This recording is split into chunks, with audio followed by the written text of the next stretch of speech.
What a finish. What a man. The drum roll finishes, and the target is hit. And that was it. Brilliant 17 of the week. And it comes on finals night, and it's a knockout point. Dirty Harrison! Van Velzen!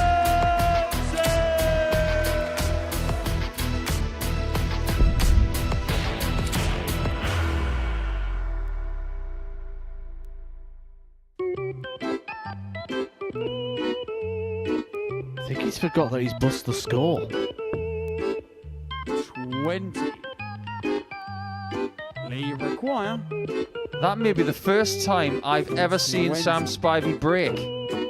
He doesn't have to do a thing. Game show He just has to say, you require. Sam was in his own little bubble.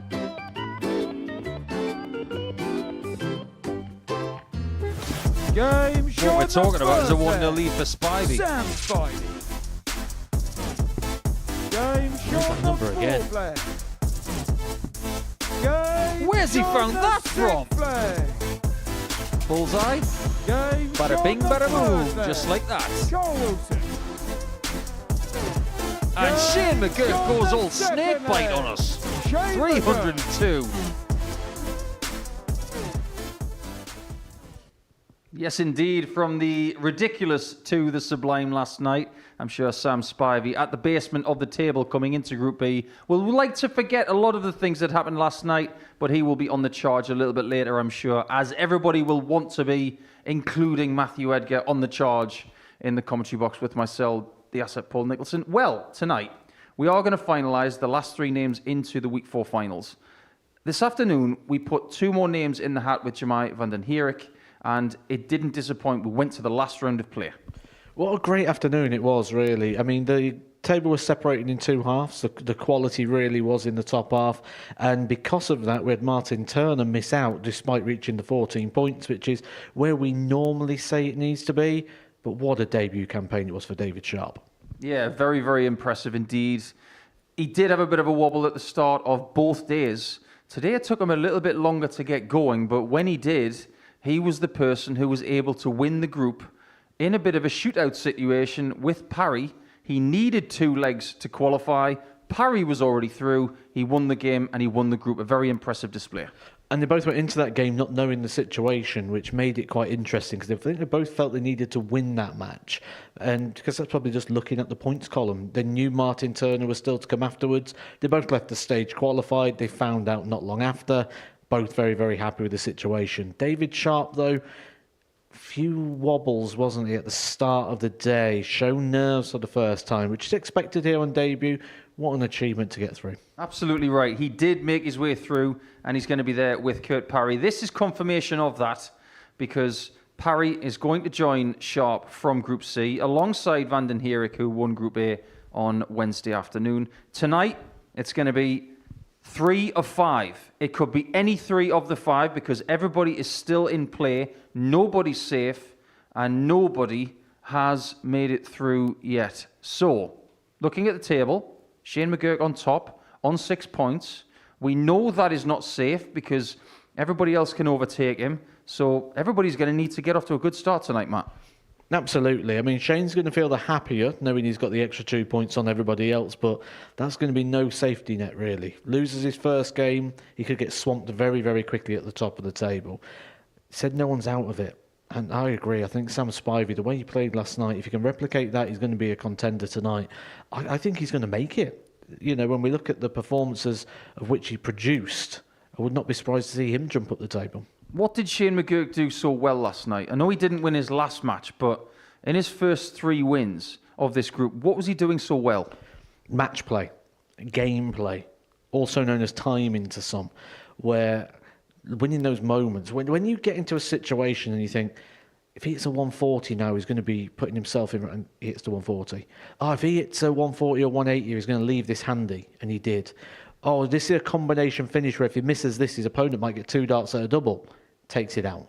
72s, 84, 76. He was playing all those shots that really do make the difference between the levels, and he did look a class above. Carl Wilson in second position in the table, as we've just seen from our graphic. He had a bit of a roller coaster night, didn't he?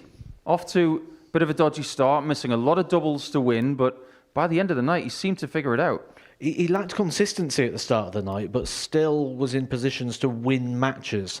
And I think it was like 5 or 6 visits, wasn't it, against Lee Cox to win the match. Couldn't get over the line, just kept missing and kept missing. I thought that could have been the start of a really bad night. And then he did recover well to pick up the couple of wins. He's got 4 points on the board.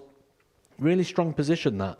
And I think he'll be happy with it, because he'd have left here knowing he didn't play his best. He'd have left knowing there was more in there. And that's a great position. If you leave here thinking, I haven't played well tonight, but I've got 4 points and I'm really in the running, then it gets exciting when you come back on day 2. And with everybody still having a possibility of qualifying, the odds are fascinating. Sam Spivey at 33-1 to win this group. Lee Cox at 9-1. Is there any value in Spivey? Because if he wins 4 games tonight, he'll get to 10. There is a possibility that could win this group. There is, and I'd say it's one of the most unlikely ones of a 5-1 position in the table, but probably, as you mentioned, the most likely chance, if it's ever going to happen, as someone leapfrogs the table as such. I think Shane McGuirk's fair as favourite, but maybe a little bit short in there, which means there's got to be value across the field. If you was looking at that, I would say lay that and take the field. Well, everybody's looking to get off to a good start tonight, including Scott Campbell, who will take on Carl Wilson in our first game of the evening. The final session of qualifying for Week 4 and the finals is about to commence, but not before we get a word with Carl Wilson. Carl, always great to have you here at the Modus Super Series. You've always provided a great deal of entertainment and quality. Last night was a bit of a roller coaster, wasn't it? Yeah, it was. Didn't get off to the best start, but it's hard when you're playing a good friend like Lee. And then onto the game with Sam, and I started a little bit slow, 3-0 up, and then you start chasing, and yeah, it was just a little bit unlucky in a couple of them, but I got 2 wins in the end, and yeah, I was happy to walk away with 4 points. Does last night prove, because you did miss a lot of match starts in your first game, the ability to recover after that and still walk away with second position? Does that show your game's at? Yeah, it does. I got the ump with myself, and after missing all them doubles, and I just went into the back room, sat down, and was like, "You're better than this. You can do it. Let's start pinning some of them doubles, getting them wins, and climb up the table." And I'm over the moon to be at second at the moment in what is an unbelievable group. It is pretty good, full of quality. You had the best performance of the night in the last match, which has sent a message to your opponent in the first game tonight. Does that matter? No, today's a different day. I mean, we all know in darts that you can have good days and bad days, so we'll see how it goes when we get up on the hockey this evening. What would making Saturday through this group in particular mean to you? It'd be one of my best achievements. I mean, I feel honoured to be playing with some of these players and sitting in the back room and just watching them practice and that, and I'm like, I'm really enjoying this. Well, we look forward to watching you play, Carl. All the best. Thank you very much.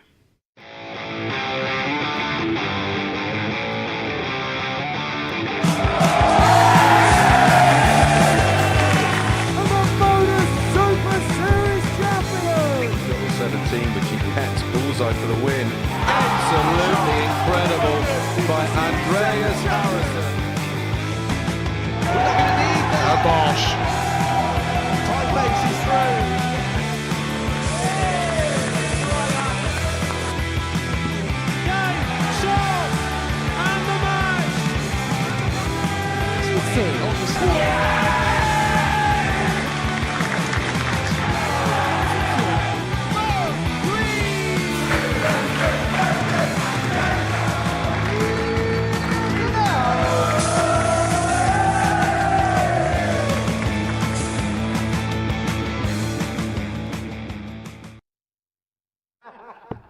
Yes, indeed. Embrace the carnage. That is the Modus Super Series on Saturday nights. London Road in Portsmouth takes over every Saturday night, and tomorrow will be no exception. If you are coming down, we can't wait to see you. If you're not so far, maybe you'll want to join us. Get yourself off to dartshop.tv to snag any last-minute tickets to come and watch the darts. 3 players are guaranteed for Saturday night, looking for that Week 4 crown. Scott Campbell looking for his 2nd consecutive weekly title. It's going to be hard work for him. He starts tonight in 4th position of 5. Wilson, however, has the same amount of points as Campbell, but with a superior leg difference. And you feel, Matthew Edgar, that this group, it could be one of those that has a lot of people on the same points, and leg difference surely is going to come into play. I don't think we're going to know the scenario or who's going to be going through till very, very late in the day. In fact, we're not going to know till tomorrow. First leg, it's Scott to throw first. Game on. Yes, when we get to around about game number 6 or 7, we'll get close to the midnight hour. And it's usually at that point we start 54. putting names in the hat. I asked the question of Carl, and he was very respectful with his answer. Did putting in that 103 average against Scott 100. Campbell in the early hours of this morning, did it make any difference ahead of this game? And he said, absolutely not. Your thoughts? I would say 140. not much, but it does matter slightly. Because if it didn't matter at all, why did people crumble when they played against Phil 140. Taylor? Even now, when Phil Taylor was playing in the seniors events, why did they do that if it didn't matter? Why do people now have fear factors about playing the likes of Luke Humphries and Luke Littler? 98. If performances and head-to-head records didn't matter.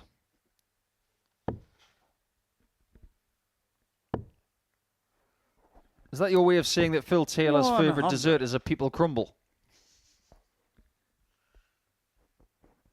With custard. And crumbled oatcakes on top. Wilson really did struggle to finish off 97. his first Colin opponent McGuirk, last night, 161. Lee Cox. He missed 16 darts at a double in the match, and most of those were for the win. He ended up losing the match 66. Scott and McGuirk, needing a wonderful 112. recovery to get himself back on track. He found it. Campbell's not going to find this.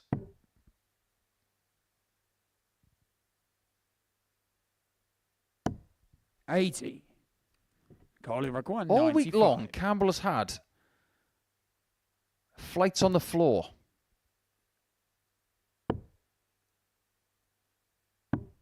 $55. Scott McGuirk, Hasn't served him too badly. 32. He didn't win Group A, but he did make his way to the top 3.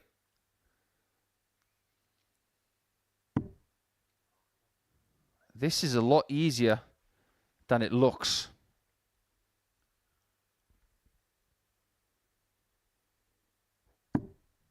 No score. But apparently for a left-hander Colin from that McGuirk, angle, 40. not as easy as maybe for a righty.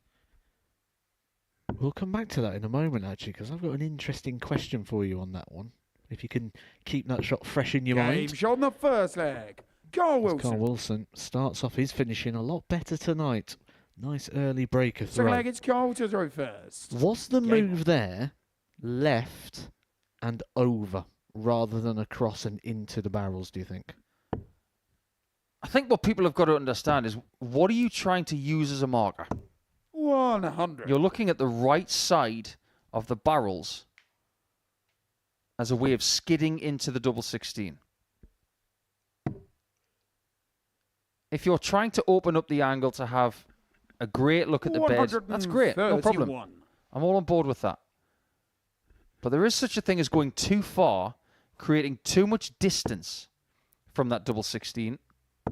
100. And as a lefty, I think he's got to go further because of where he's throwing from and on his stance. If he's a righty, he can actually go a little bit less right and do it from another position. Well, because I was looking at the position you were stood in there at the hockey, and my 60. concern was that the dart's going to go in at a different angle, that the point will go through the barrels rather than the barrel catching. Yeah, that makes sense. 50. This is where knowing how your darts behave comes in.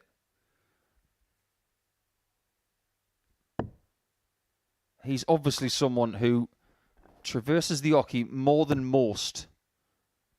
He knows that he can use the angle of the stem and the barrel. He did it on dart 2 just there. 180. But by virtue of that angle that he created, he was actually more likely to hit the barrel 39. and move it to the left Scott, you instead of the require right. 130. Like you're trying to say, I believe.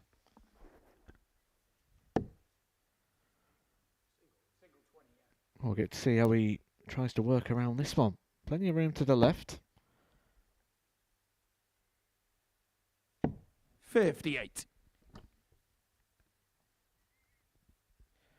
But this is where you do get that frustration when you're in one of these tight groups when you feel legs might come into play. 60. You've Scott, just you broken require the throw. 72. And then after 15 darts, you're still back on 144 and you feel like you gave it straight back. You feel like you haven't been beaten. You feel like you've lost it. You feel like you've handed it away.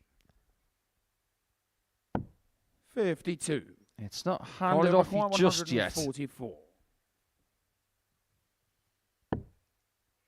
But it might be now. The winner of this game will go to 6 points 128. with Scott, you require Shane 20. McGuirk ahead of his game Game shot with the Wilson second in leg. game 3. Scott Campbell. So lots will happen before the WDF champ Third leg, graces the Scott hockey for to the throw first first. time tonight. Game on. The person under the most pressure tonight is Sam Spivey. He's still very much in this thing. And he's got that lovely situation that you were talking about last night, Matt, where he's pretty much game on, game off all the time. 140. Dreamy position. Play your game, go back. Quick refreshment. Go to the loo, back on 40. again.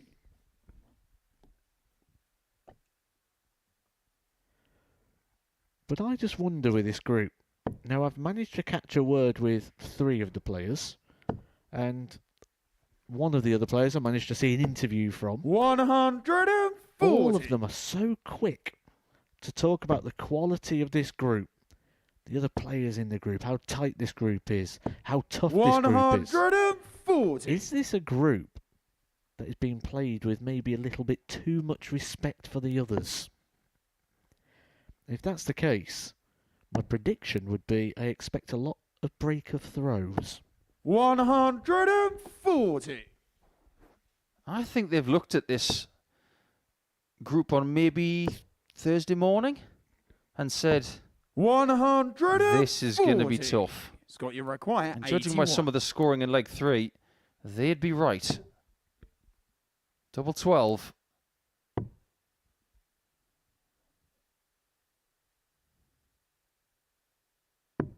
Game shot That on the third is a brilliant leg. 12-dart leg. Scott Campbell. Takes the lead. And starting to flex Looking his it's muscle Carl to here, throw averaging first. around about Game 96. on. His highest average last night came against Wilson in defeat. 98.95. His overall average about 89. Curiously, the best running average of everybody in Group B last night was Sam Spivey, and he was bottom. Not the first time that's happened this week. It happened to Martin Turner on Monday.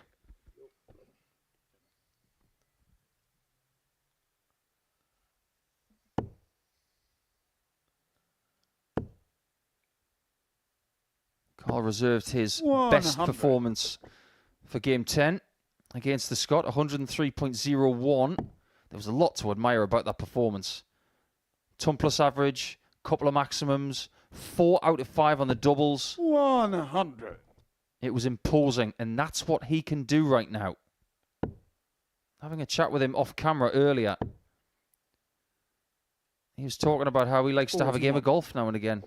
But because his darts are going so well, the golf has been put on pause. There seems to be quite a common sort of theme that dart players like a round of golf. There seems to be a bit of a 43. crossover there. I think some dart players just like to have the chance to succeed at this sport.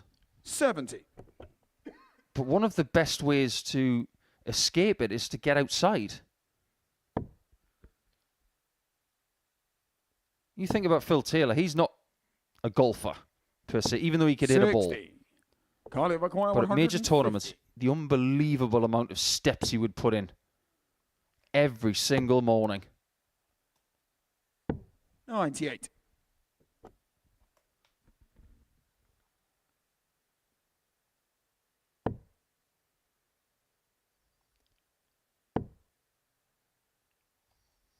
Half of the games last night went the distance. 135. This one's got all the Colin McGuirk, hallmarks 52. of being just that. I think we're going to get that theme run throughout the evening again. Game shot on the fourth And that comes leg. down to our Cole assessment Wilson. of the fact that the players are very, very evenly matched. There's not much to Fifth split leg, them. it's Scott to throw There wasn't much to first. split them in regards to performance last night. There's not much when you look across their 12 months. There's not too much when you look at their CVs and their titles and their highs within this sport.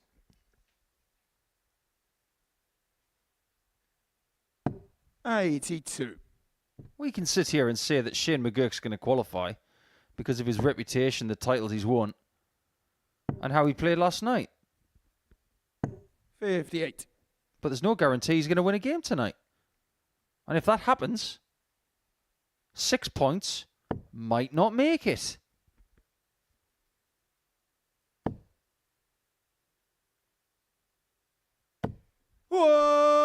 Darts like that will get you very close.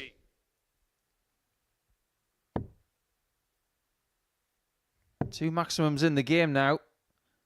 96. To add to the 3 that he had yesterday. And unbelievably, you look again at Spivey's numbers. He had the most 180s last night. He had 10. He was averaging more than 2 a game. And then you think to yourself, well, surely his doubles were bad. Yeah, 41%. 100. We'll come back to that word again. Timing.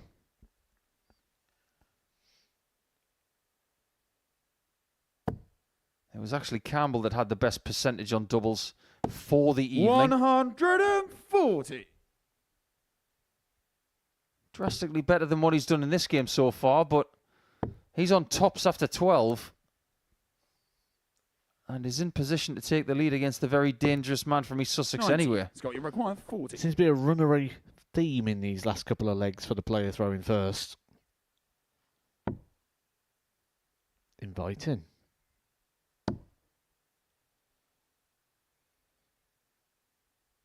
Going for the angle again. No score. Doesn't work this time. Carly require 157. This would be the biggest finish of the group.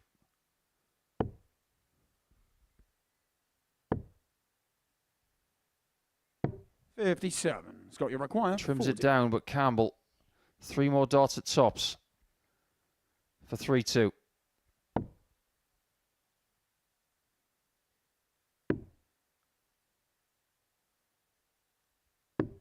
Game shot on the fifth leg. Look at the relief on his Scott face. Campbell. He's thrown 6 darts at double in that leg. Sixth leg, And he's it's just Cole about to got throw over the line. first. Game on. Do you know, I think that's a word we're probably going to use quite a lot tonight, relief. Because I'm going to keep going back to that point I made about the respect the players have for each other's 131. capabilities. I think whoever's getting wins, wherever they're coming from, wherever they're getting that chance of qualifying, I think it is going to be more relief than joy. You go through the field here. Campbell, weekly winner. Wilson, weekly finalist. Lee Cox, 140. vastly experienced, possibly an underachiever. Sam Spivey, weekly finalist, finalist in a series. And McGuirk speaks for himself. 125. He's now a weekly champion. That's why we've been lauding these players. Not just tonight and yesterday, but all week long in anticipation. Somebody times 2. 41. They are going to be very disappointed at not making Saturday. There's only room for 3. And this is not MasterChef, where we can say, oh, we're going to take you all through. 104. There's only going to be 3, and that's that. When you look at the group and you look at the players, you look at what they may have came here for. You look at this Group B, every single one of the 5 players, when they put their name down to play here at the Super Series, would have said, 121. Minimum requirement. Carly McGuire, 105. Saturday. Minimum. 2 of them won't make it.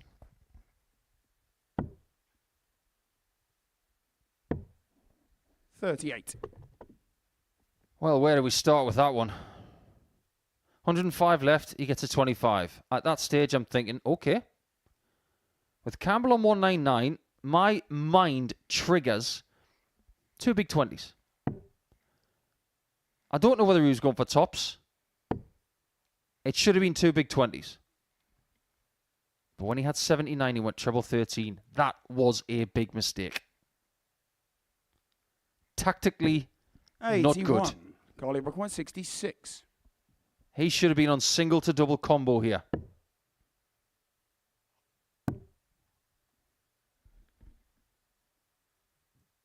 These 2 visits 26. have not gone well. Scott, you require 118. And as a result of that, Campbell has got 1 bonus chance to rid Wilson from this first game. He should not have had this opportunity.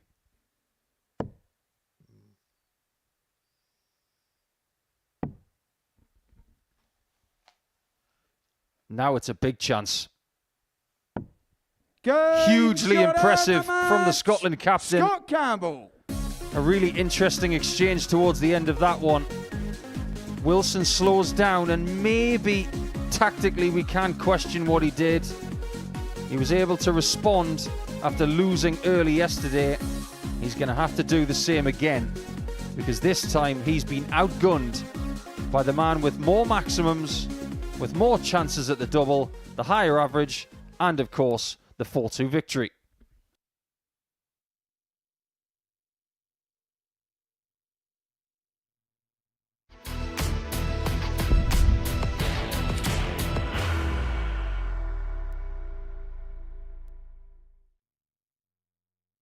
Are you ready to lift that trophy, Darius? Yes. Let's do it then. Ladies and gentlemen, your Modus Super Series 9 champion is Lucky D, Darius Labanowski!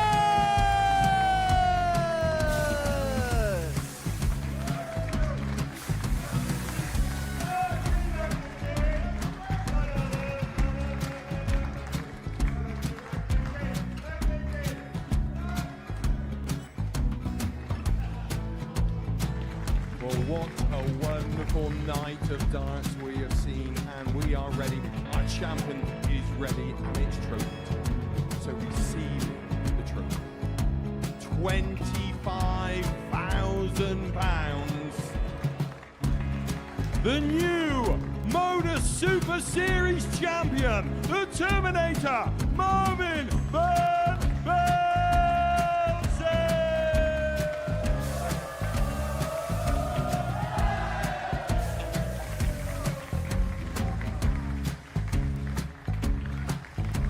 And one more time, the 8th Modus Super Series champion, the Terminator, Marvin Van Velzen. And the new Modus Super Series champion is Andreas Dirty Harrison.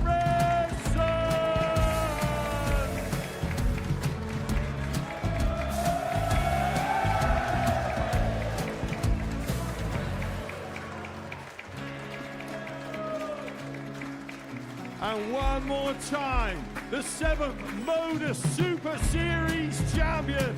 Give it up for Andreas Dirty Harrison.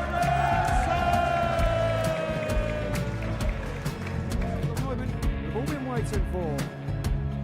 Would you please show your appreciation for your Series 6 Modus Super Series champion, Scott Taylor?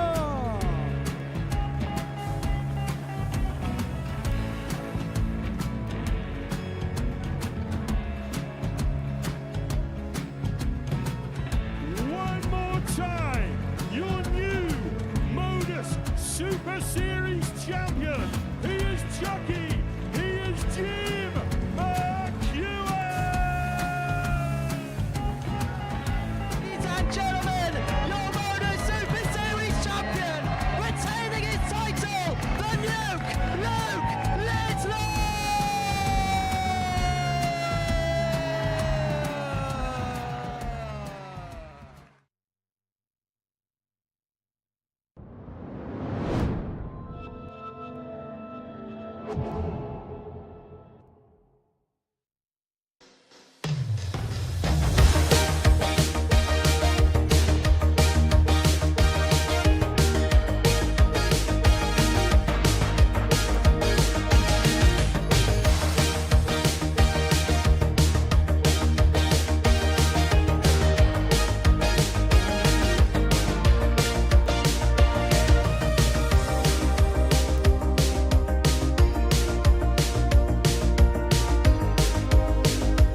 Here we go then, international pairs. It's going to be happening the week or two after this series is over. And we will be announcing the players for Sweden tomorrow, which will join the likes of Devin Peterson, Captain Jimmy Van Schie and Captain Smith from those respective nations. So don't miss that at the end of August. That's going to be fun as the Netherlands do defend. But for now, we're talking about players trying to defend the possibility of another Saturday. And Sam Spivey is the person who has the most to do. We now have 2 players on 6 points in this table, 2 players on 4. One of them is this man, Lee Cox from Crawley, the 41-year-old now who still has never had a hair out of place. But he's up against Seaside Sam, who miraculously last night averaged 93, had 10 maximums, nearly 42% on doubles, and finished last. If he plays to that level again tonight, surely he's going to get more than 2 points. But how many, Matt Edgar, does he need to get into the top 3 by the end of the night? First leg, it's Lee to throw first. Game on. I'm going to stick with 8 for now. But it wouldn't surprise me if someone squeezed through with 6 and legs. Just because I think we're probably going to get a little mini battle of everybody. And it wouldn't surprise me if Shane McGuirk continues the way he did last night, producing some incredible darts at times. 41. But for Sam Spivey, it's been a very crash course, really, hasn't it, in darts here at the Super Series over the last 12 months or so. 39. And this is a new learning for him again now, because he's going to have that scenario where, does he come out tonight and think he's got to do more than he did last night because the results didn't happen, despite the fact 100. he played like they should? Yeah, this is going to be fascinating. No matter what happens in this game, Shane McGuirk will be top of the table still, 100. even though everybody else has played a game, and he hasn't.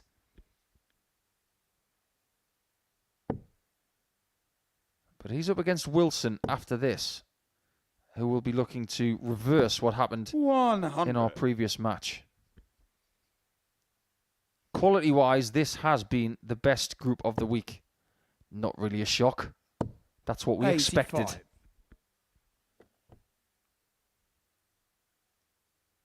Maybe the person who wins this group, they will be the favourite with the odds compilers come Saturday night. 41. Lee require 152. Spivey off to a speculative start, but he doesn't have the darts in this first leg. 95. He does have the same leg difference as Lee Cox, so any win, and he'd be jumping Lee in the table. 137. Lee require 57. Double top. 17. Early Sandy chance for require Spivey 82. to break this throw, something he needs to do in this game. 5 confirmed. From numbers like that, if you're not getting a 42. shot at double, Lee require you are 40. not pleased whatsoever.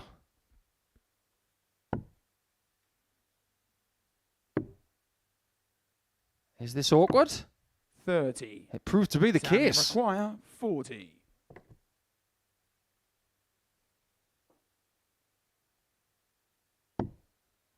Surely this has got to go in. Game That shot was a of glorious first mark. leg. He Sam just glances Spivey. that barrel.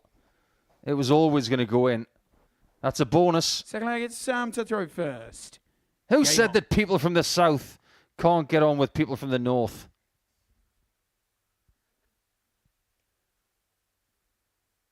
Yeah, good to know that some of our regular viewers are tuning in tonight. Heard 80. earlier from young Jack Johnson, the Super 16 champion in the JDC. He's viewing tonight. Good friend of Lee's. And also his mum, Natalie, who's done a 30. great job with Jack over the last couple of years in his burgeoning career. But this is not the start that Lee Cox would have wanted tonight. When you think about where he's been in 2025, the 140. start to the year that no one would have wished for in regards to the ill health knocking him away from Q School, so he couldn't compete there. And then sort of losing his form off the back of that. He's been tinkering with darts, tinkering with equipment, trying to find his best. And ideally, on a night like this, you need to hit the ground running just to give you that confidence, that belief. And first of all the missed darts at the double in the opening leg, and then a slow start to this one. It can very, very quickly put you into a negative place that on a night like this, where every game is going to be a tricky assignment, it can be very hard to start to snap out of it. And you just start to notice all those negativities. And I think Lee's noticing them already, because you can visibly see frustration kicking in already, and it's only leg 2. Just to give you some sort of indication as to how this table is working, 60. if Spivey was to get off to a flyer and win all of the legs in this contest for 4-0, he would jump from 5th position to 3rd, just like that. 140. This table tonight is going to be like the end of the championship, where so many people were in the reckoning towards the end.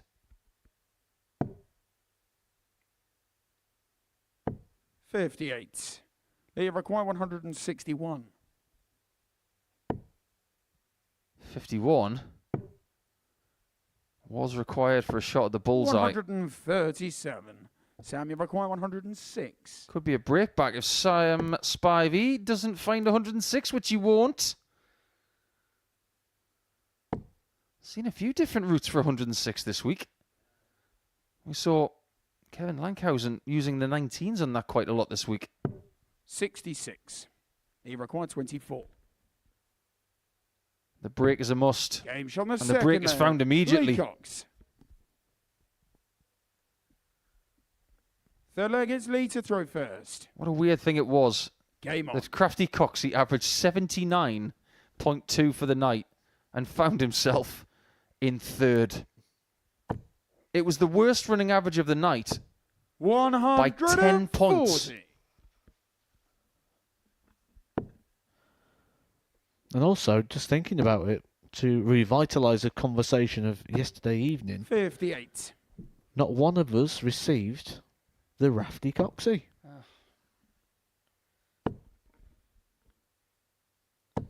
60. Come on, everybody. If you're watching this live on Pluto TV, I'm sure you've got that on your smart TV, watching it with a cup of something warm or something over ice. You've got your other smart device in your hand, which, let's face it, everybody does it these days. You watch TV with your phone in your hand. Somebody design me a Lee Cox raft 58. so we can call it Rafty Coxey.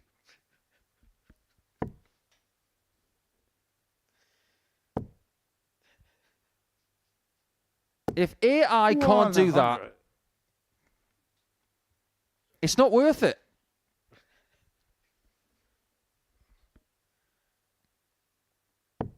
At least make me a Lee Cox Lilo. 100. That's the kind of thing Steve West wants on his birthday holiday in Benidorm.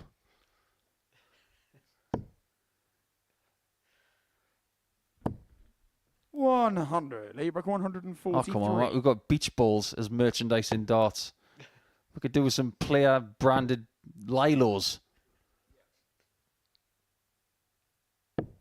87. One person can't get a 143. Can the other?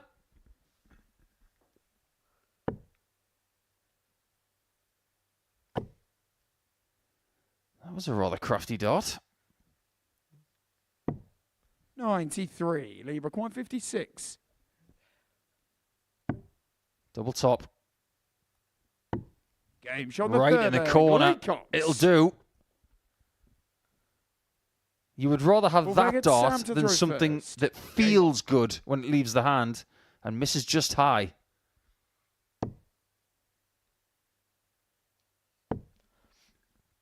This is good from Lee. He's showing character, he's showing fight, he's showing determination. Because early on there was plenty of sort of distress signals that would suggest he's not at his best, and he's not at his best. We can see that, it's evident in the numbers. But he's battling. You don't always have to be at your best to win darts matches. And Lee proved that last night. How many times has he 59. not qualified for a Saturday night after playing really well? What he should have learnt by now, because this is his 14th appearance, 100. is that you can win through groups like this, playing not your best, but hitting the right shots at the right times. 180. First 180 of the game gives him breathing space, but there might be something behind him. 140. You mentioned, Matt, that Lee Cox has trialled different bits of equipment. He's actually gone back to these very trusty Gezi Price barrels, which he used to get his 9-darter here. 137. They're looking a little bit worn down. I believe these are the ones as well which he was using when he first started getting the Pro Tour call-ups last year. 133. And he was getting those off the back of success on the Challenge Tour. 140. Game shot. Two little ducks. It's 2-2. Spivey. Fifth leg against Lee to throw 50% first. on doubles Game for Spivey. Cox has had 7 darts at double, but they are tied. 140. You could barely separate them in the early hours as well. Game 9, the result was 4-3 to Lee Cox. 60.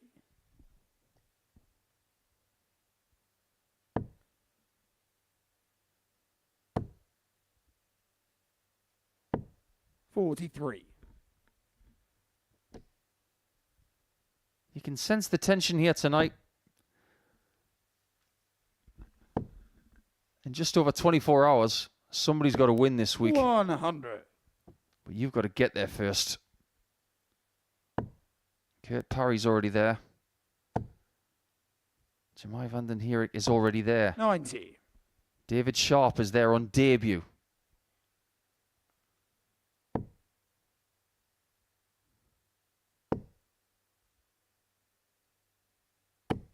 Spivey's just having a very up and down game. There's been some good stuff in there. But the power scoring, which is one of the parts of his game, it has been lacking. 180 and 140. This is like 5.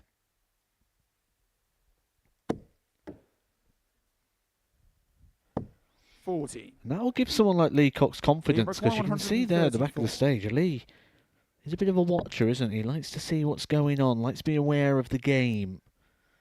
Likes to know what his opponent's doing. 102. All is not lost there. That was still a really good effort.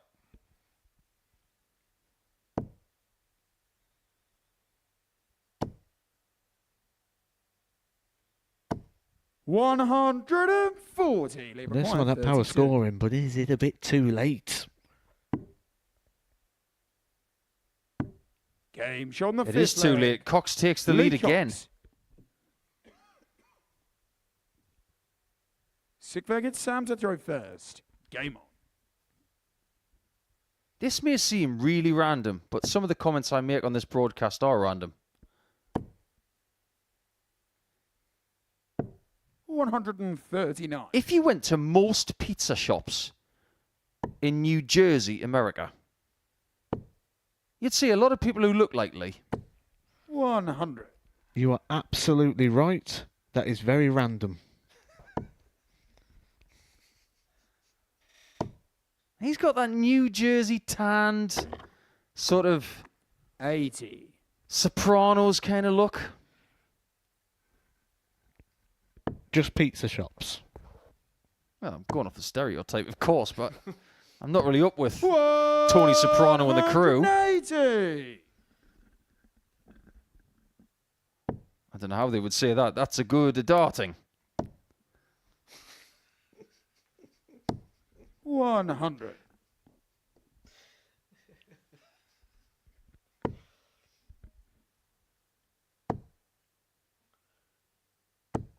$95.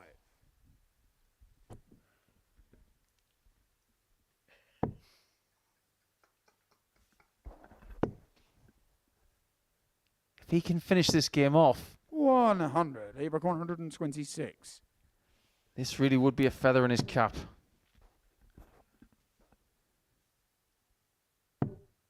The opportunity's gone. Earlier in the game, Spivey had 82 54. Sam, and Ebrock didn't get the 82. 25.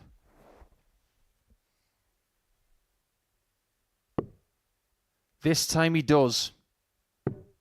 Tops. 62. Lee Cox Ebrock can finish this 72. game off with 72. The game is his. Shot and the match. He finishes it off, Lee and Sam Cox. Spivey in this table is in a bit of trouble. He can't get to double digits in points. What he's going to have to do from here is win the rest of his games and get to 8 points and hope that that will be enough. That's a big win for Lee Cox. He's now on 6 points with McGuirk and with Campbell. He was the better player, as the average states, and the scoring as well. But now we go to McGuirk, gracing the hockey for the first time, and he's still leading.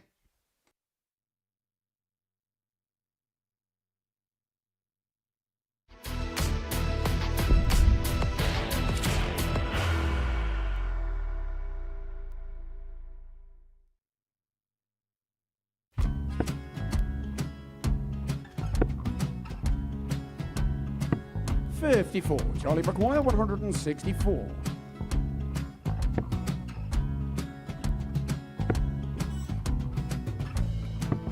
$44.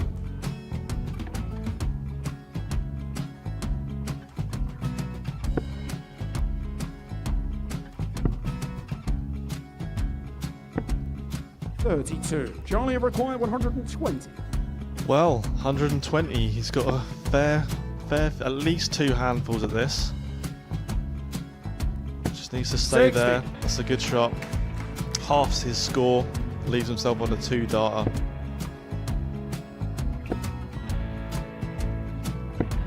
$26. Charlie Time on his McGuire side 60. to become back-to-back singles champion.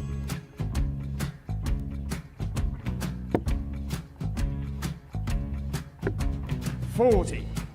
Definitely a couple of nerves in those last 2 darts. But he'll be coming back. It's a moment he's been in before this situation. Standing at the back of the 81. stage, Charlie approaching the McGuire, hockey with a 20. chance to win the title.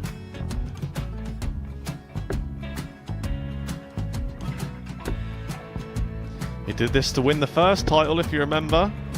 11. I think he's gone. Georgia I think McGuire he's gone to 118. bust it, maybe. The first title he won, he wanted 20. He went 6-7-7 to win it. He had a chance to replicate it again.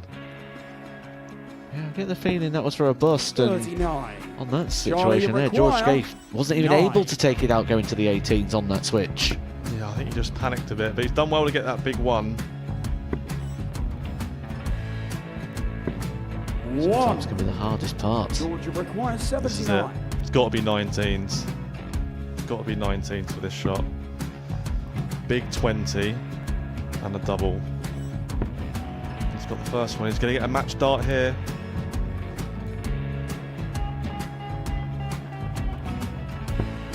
$59. Charlie Threw the entire McGuire, body into that 8. one. Just didn't want to let go of the dart.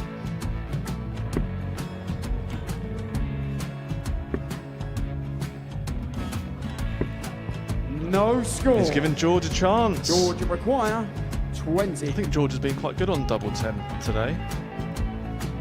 So many opportunities for Charlie Murphy. Go Couldn't get the job it. done. Got in the match!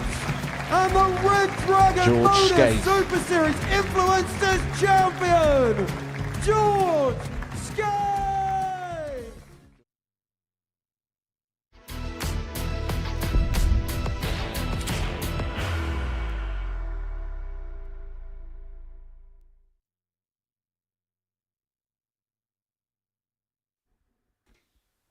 Welcome back. It's time to welcome Shane McGuirk to the fold. And even though there have been 2 games before he graces the hockey for the first time, he is still top of the table And he is the person who has this game in hand. Carl suffered defeat in his first game by 4-2. Last night, he failed to win his first game and his second. Can he afford to do that this evening? Questionable. But will Shane get off to a similar start to last night where he was superb in game number 2? He has to wait a little bit longer for his first game tonight, but I'm sure the favourite for this group will feel like it's just a matter of time before he gets his way into another Saturday. It won't be easy.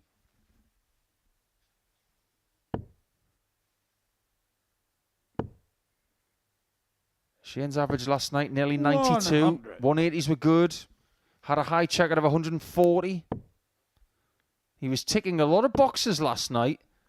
He was probably the most consistent of the lot. Not just consistent, though, was it, for Shane McGuirk? At moments, he was brilliant. Shown his quality, shown his class, shown his experience, shown exactly what he was doing at Lakeside over the Christmas period, where he was by far the best player of the week. After a couple of rounds, you was watching it thinking, is anyone able to beat Shane McGuirk? And as history will tell us, not too many people even got close. 100. Golliver 121. It's a good start from Carl. Look at this.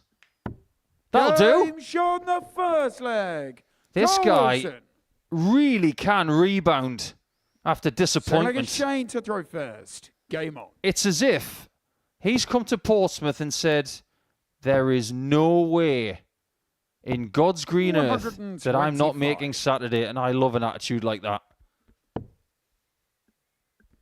I think everybody can admire an attitude like that.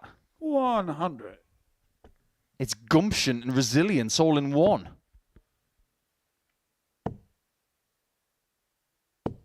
If he's showing that against this guy, is there anybody he fears at all? But you asked me last night, you asked me the same again today. What was so good, what was so eye-catching, what was so impressive about Shane McGuirk? It's this. 100. When someone hits him, it almost sparks him into life to come out and do more. 41. We seriously don't mind it when dart players knock 7 bells out of each other.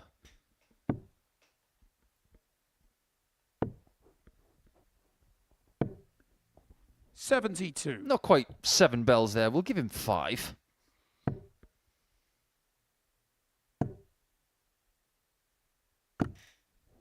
Oh, that was a deflection and a half, wasn't it? 64. Looking for a 57 and came up short. Double 16. 48. He's got time on this occasion.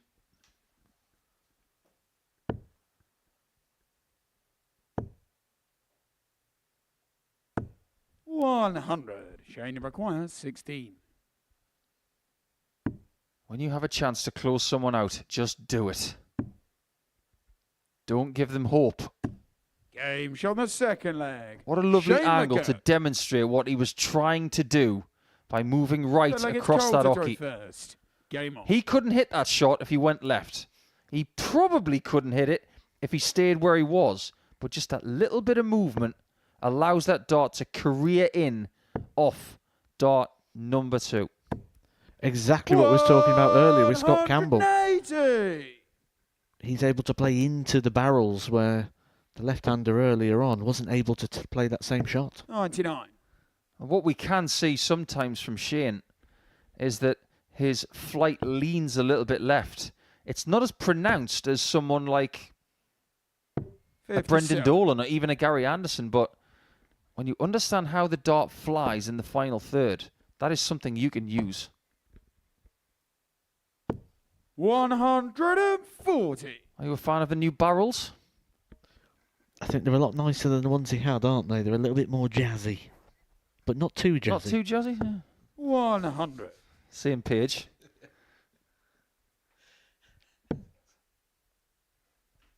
I don't know why, but these barrels really do remind me of a character from Star Wars. 164. You know that short, dumpy thing that follows C-3PO around? R2D2. That's the fella. 80. Shane McGuirk, 130. Not even a fella. It's a machine.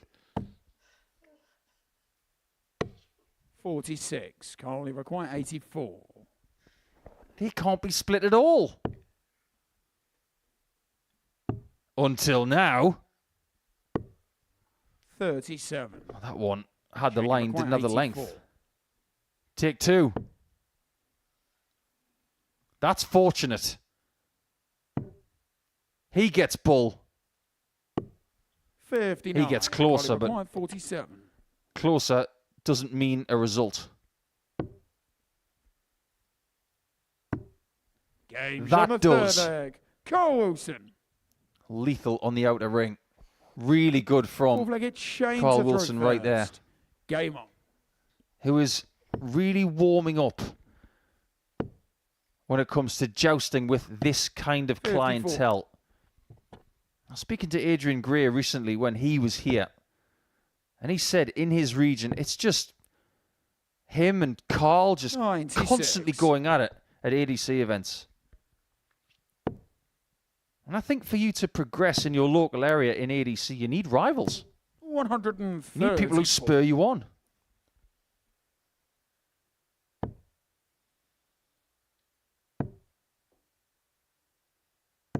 $58.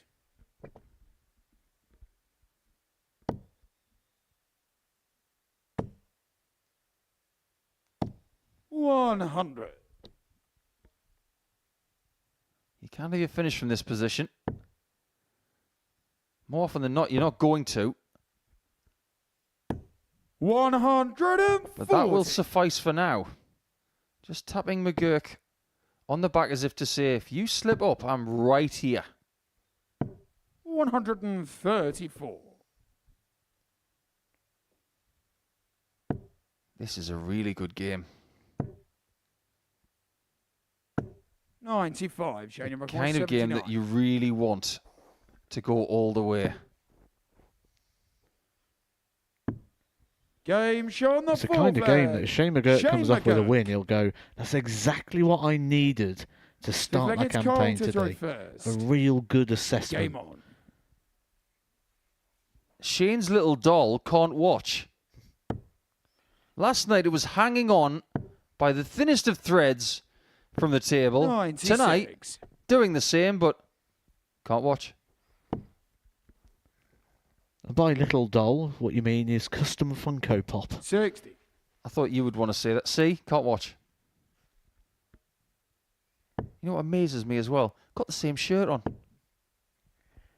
Matching today, yes. They weren't matching last night. Shane had 140. his gold number on, didn't he?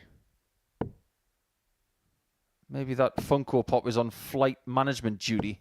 180. I'll turn around and admire that one. These numbers are not slipping. They are 133. improving. You've got two people in form right now in the middle of a scrap.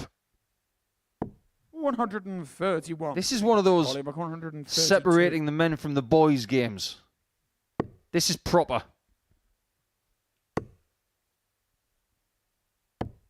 102. Shane McGuirk, 130. I'm not sure that was by design.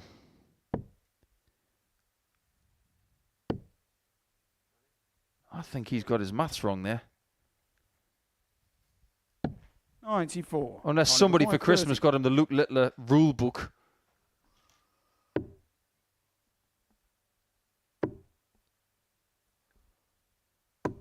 Oh, Game that's a show on the massive fifth leg. dart. Carl He Wilson. misses that. McGuirk is just waiting to get double 18. Six-legged Shane to throw Whether it first. was by Game on. design or not, it really doesn't matter anymore.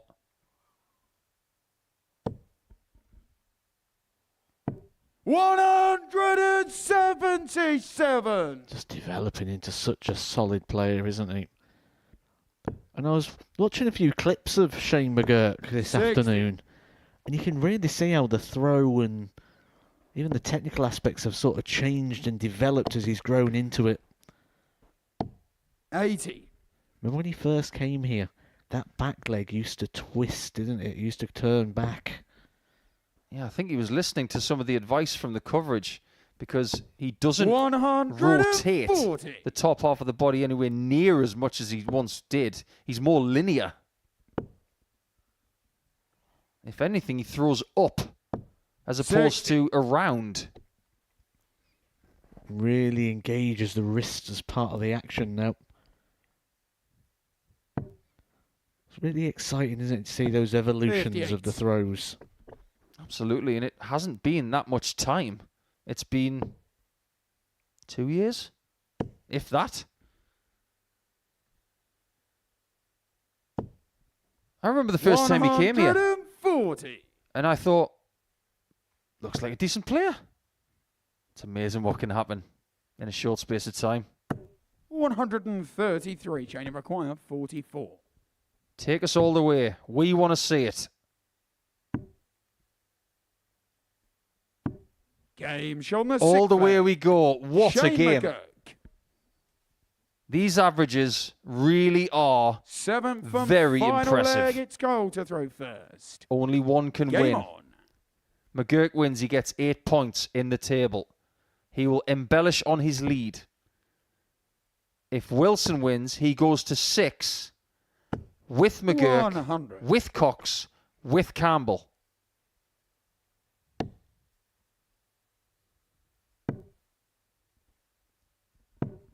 $120.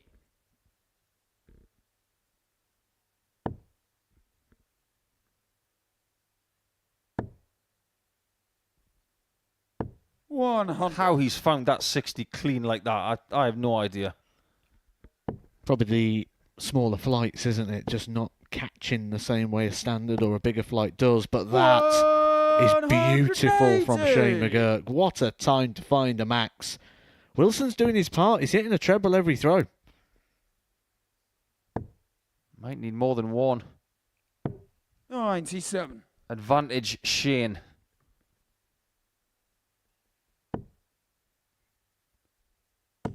How good is this? 139. He might have to hit that 62. Wilson has done 60. very 62. little wrong.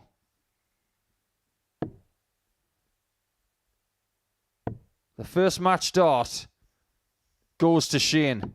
And it's the only one that is needed. Shane McGuirk. We may not get a better game than that this week. Shane McGuirk sprinting towards the end and showing just why he is on top of the world. 102.47 the average. 2 key maximums. Great numbers wherever you look. That was a dust-up. But the person who started on top of the table tonight is still there, but with a better points total.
The question is this going to be the last meeting between Spivey and Campbell this week?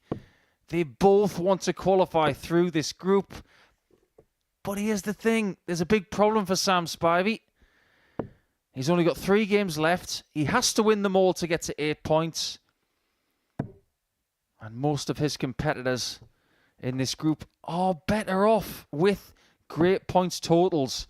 Spivey, with his back against the wall and his perfect record of making Saturdays, is very much in jeopardy now. His record with Campbell is 2-2 this week. He desperately needs this victory. He does need it more than Campbell. But if Campbell can put Spivey away here, Sam getting into Saturday night is vastly unlikely. First leg, it's Sam to throw first. Good evasion skills first from the Scot. Game on. But if you were to assign a percentage chance of Spivey making Saturday now, what would it be, Matt? 15. 57. That's pretty slim. And I think I might be overestimating the chances as well. Starting to see why those odds were so very long at the start of play. We weren't to know that he was going to lose to Lee Cox by 4-2. But now that he has, his odds are slipping. Well, let's have a look at what could happen here. 140. Sam Spivey wins all 3 games, he can get to 8 points. That's the most he can get to. Shane McGuirk's already there. Lee Cox will play Scott Campbell later on tonight. So one of those are guaranteed to get to 8 points. So he's really only playing for one place if he's going to do it by points. Otherwise, it's going to have to be legs difference. So maybe I've overestimated with 15. Maybe it should be less. And he's got to take on Carl Wilson in his 3rd game tonight. He's going to be stirring 59 from 2 straight defeats after playing some pretty good darts tonight. Probably not the best time to be playing Carl in round 3 here this evening. 60. And it doesn't get any easier. He's got McGuirk in his last game. It's looking very, very unlikely. He might be back in Scarborough tomorrow instead of Sunday.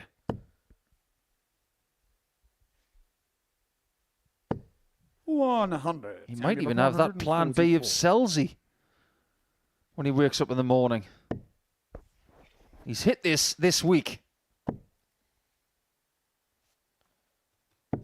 128. Scott, you require 142. Sam is synonymously hard to read, but microscopically, I'm starting to sense from him that he knows the jeopardy he is facing right now. 62. Sam, you require this 60. Comeback, if there's going to be one, it has to start here.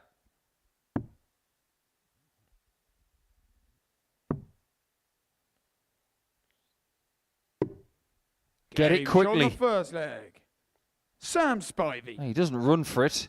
He was very secure in mind that he was going to retrieve that one. Scott to throw first. Game on.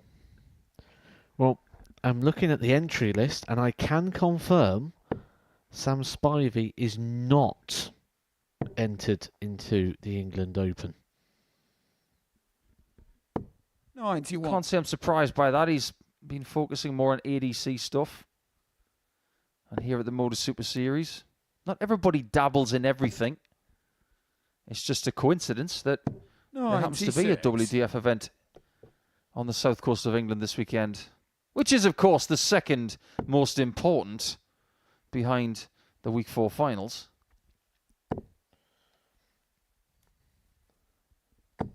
$140. Some people would actually look at that as the national title in that system, the England Open. Glenn Durrant used to play very well at Selzy, didn't he? Yeah, it's one of the places he really enjoyed over his time on the then BDO circuit. Then again, I think he played quite well on a lot of those events, didn't he?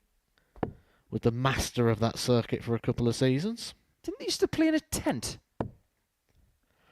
It wouldn't surprise me. I've seen many of those events played in 140. some interesting conditions.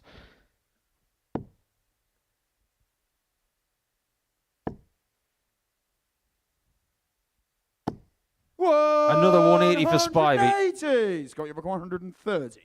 He had the most on night 1. He's now got 2 tonight. 40. He's still in this leg. And considering he's got the worst leg difference of anybody in this group, he really does have to get a move on. It's not just points he 65. needs. Scott, you require 90. He needs big wins. Cox, Campbell and Wilson all started this game on -1 leg difference. That's how tight it is.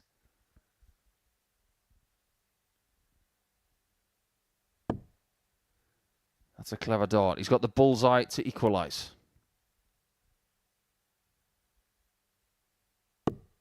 $57.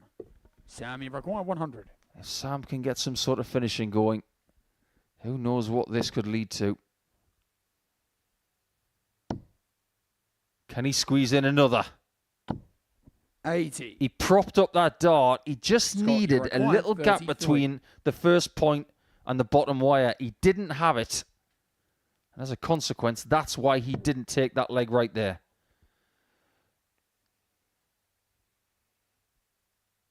Campbell must have been going for a 17 there.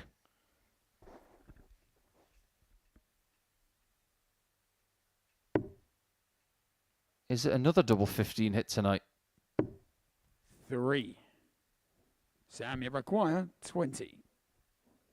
What a bonus this is. Game's on the second. He unwraps it immediately. Sam What Spivey. a great bonus chance taken by Spivey. So I get Sam to throw first.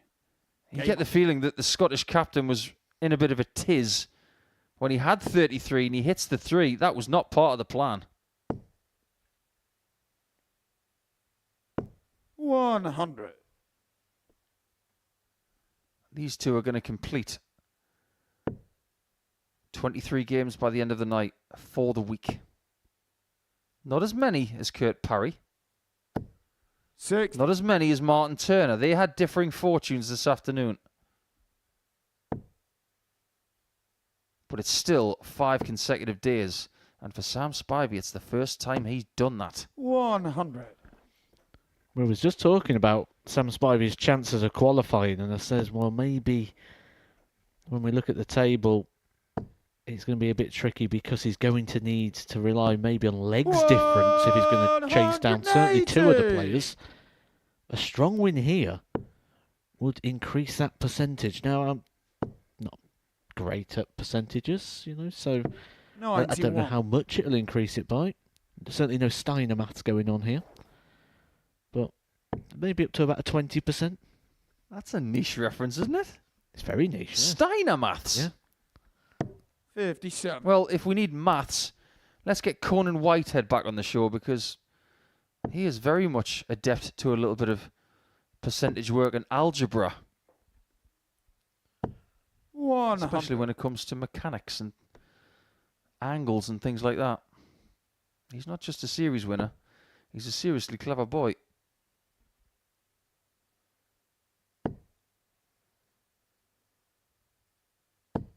$83.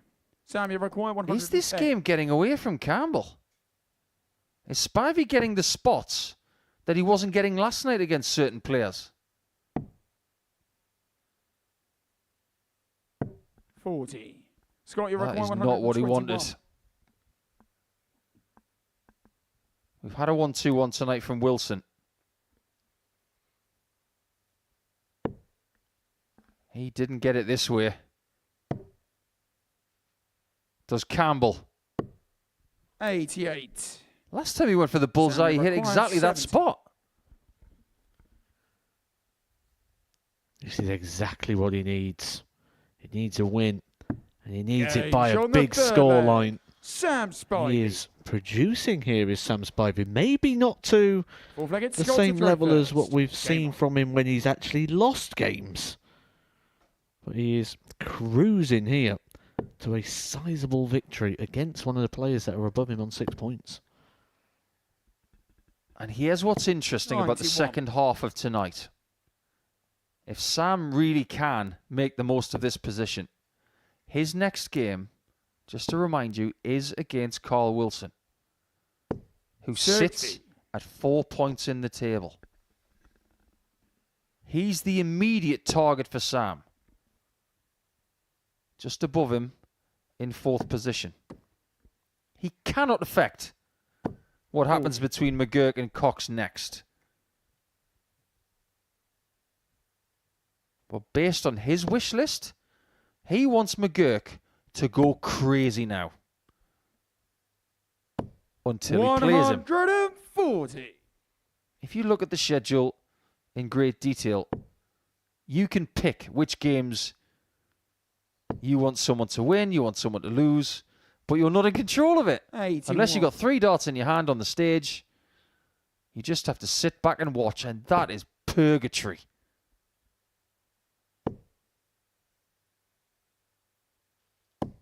$140.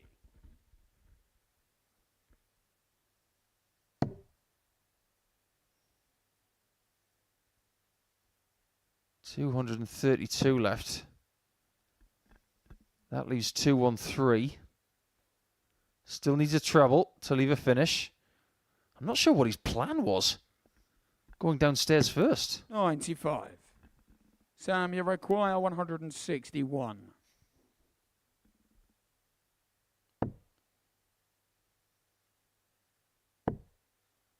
That's a very valuable shot. 99. Was there a case for bull with the last dart? I think I'd have preferred bull with the last one in this situation, because 62 doesn't seem like a hard shot, but that first dart doesn't go right. It's only going to be the 1 dart at the double. 83. Every Sam, game requires these 62. guys have played this week has been 4-3.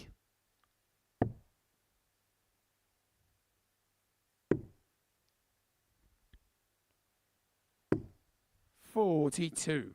This one still Scott, could you be. require 111. There might still be legs in this. But when you get a chance to beat someone 4-0,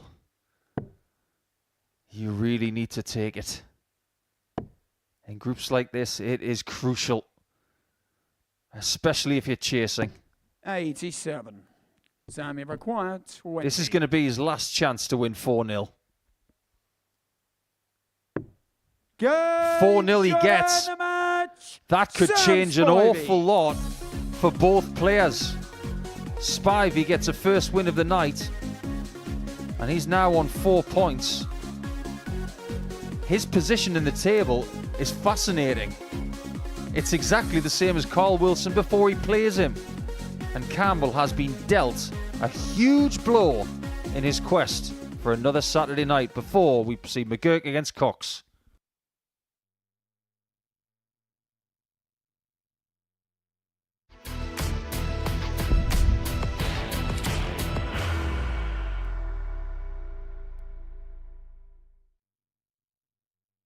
Are you ready to lift that trophy, Darius? Yes. Let's do it then. Ladies and gentlemen, your Modus Super Series 9 champion is Lucky D, Darius Labanowski!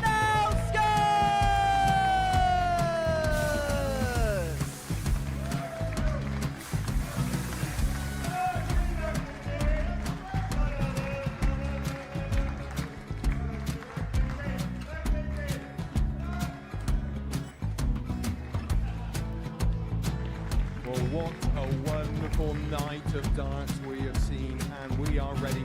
Our champion is ready, and it's trophy time. So receive the trophy. £25,000. The new Modus Super Series champion, the Terminator, Marvin Van Velzen.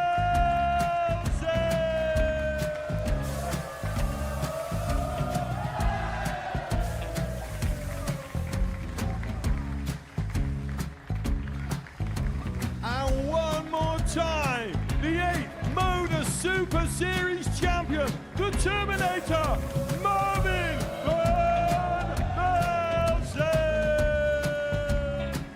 And the new Modus Super Series champion is Andreas Dirty Harrison.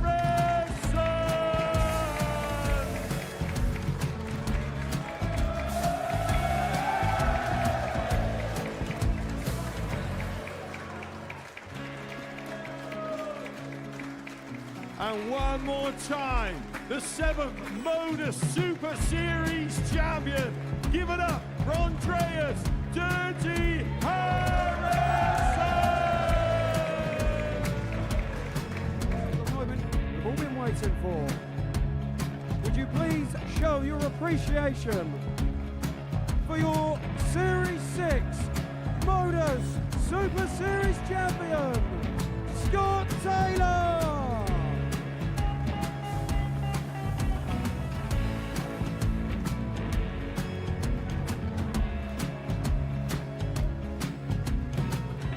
One more time, your new Modus Super Series champion. He is Chucky. He is Jim McGuirk.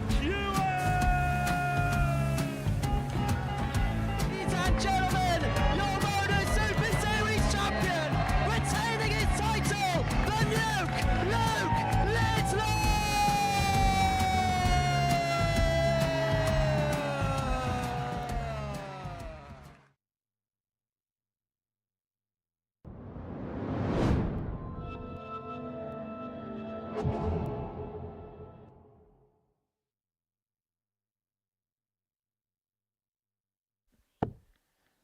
Game number 5 of our evening session here on Friday, and just like the start of play, nobody is through, nobody is eliminated, and things are still up for interpretation. Shane McGuirk, however, if he wins this game, he's going to be in Saturday night.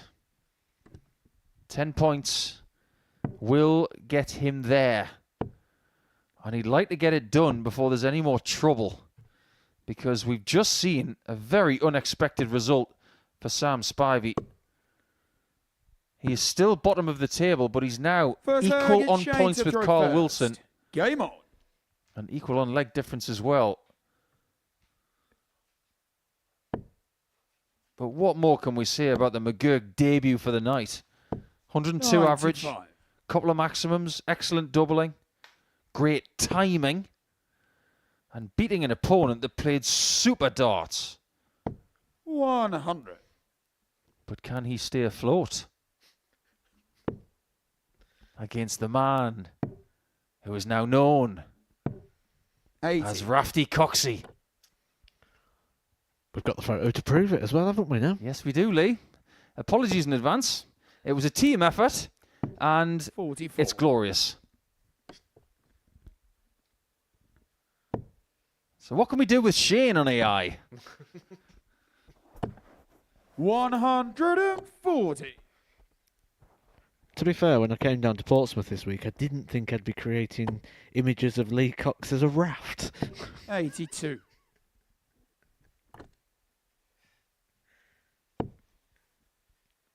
Yeah, I think AI's just peaked. 145. I'm sure when it was invented, they didn't think it'd be used for that purpose either. Yeah, it didn't really cross my mind until last night. Double 16. Game Shane from the McGuirk is Thursday. here to play. Shane McGuirk. Now he's got that weekly title monkey off his back in the previous series. He's coming here and playing with real relaxation. The numbers do prove it. He's playing at a level that nobody else is in this group. That's why he's continually top. And he might not be toppled. I think this is the last year we have him here at the Super Series. If you think about the progression he's made, I mean, he's significantly better this year than he was last. And last year he picked up the WWF World Championship. The year before he picked up a gold-ranked event, which was the Irish Open Very, very tough event to win. High entry numbers. 135. Long, long day. Good standard. So he's been picking up titles despite not being as good as he is now.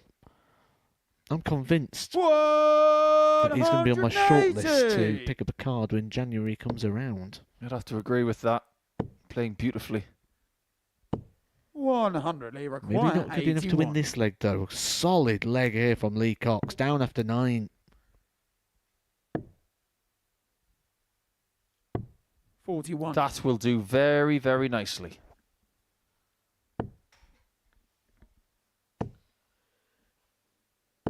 $95. Lee require 40. The equaliser.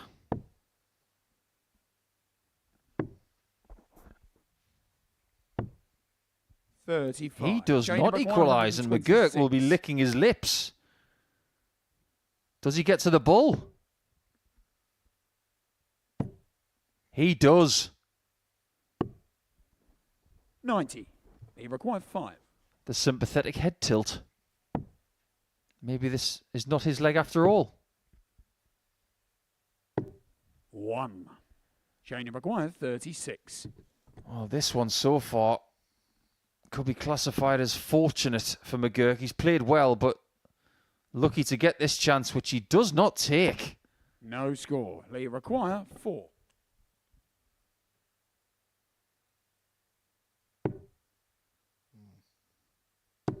Great Games on the shot. second leg. Lee Cox.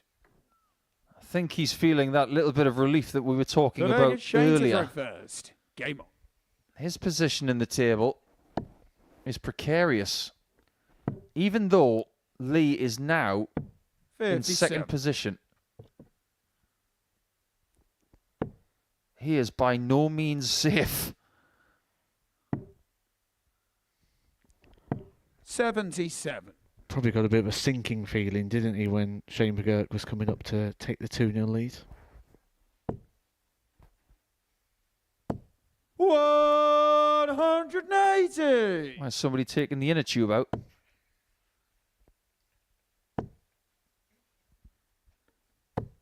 I think we're going to have to take this to the next level, you know. Somebody's going to have to build Rafty Coxey. Surely it can't get any better than that 100. photo we've got. I'm sorry, it's got to be made. A Modus Super Series branded Rafty Coxey. Make it happen, world. You know it makes sense. 100. Jane required 164.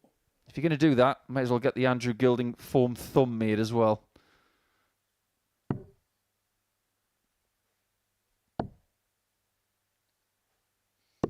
$64. Brendan Dolan helicopters.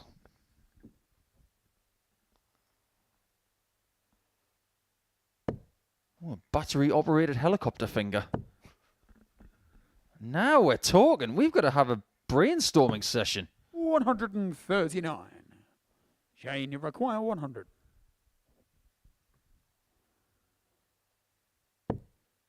Where does he go? He's done the right thing there. 60. Lee requires Sometimes 60. going tops is wrong. That was one of those moments.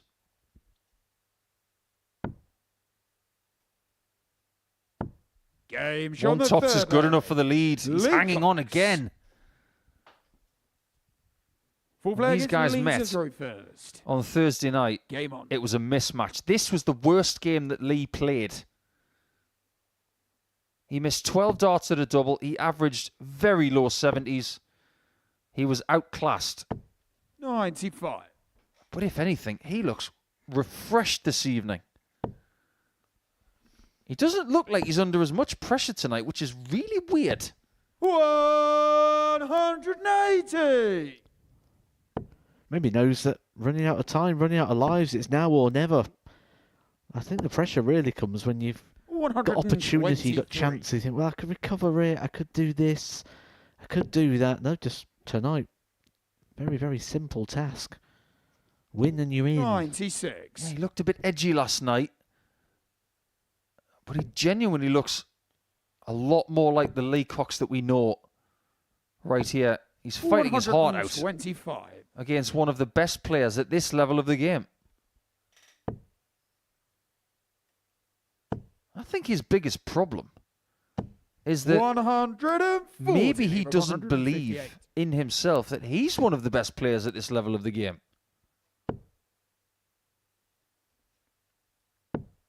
81. Chain of require 85.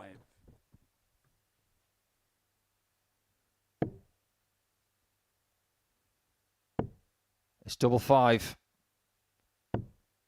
80. He's missed Lever require chances. 77. And when he's missed, Lee has hit. Big dart. Big Game hit. shot on the 4th leg. Now somebody's Luke cooking. Cox. Call him Crafty Cooksy. 5th leg, it's Shane to throw first. Game on. Commence AI, turn him into a chef. In the raft.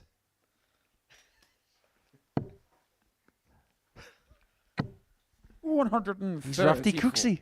You'll have to be very, very careful with those utensils, though. Yeah, just give him silicon ones. 96. This nickname really is starting to evolve.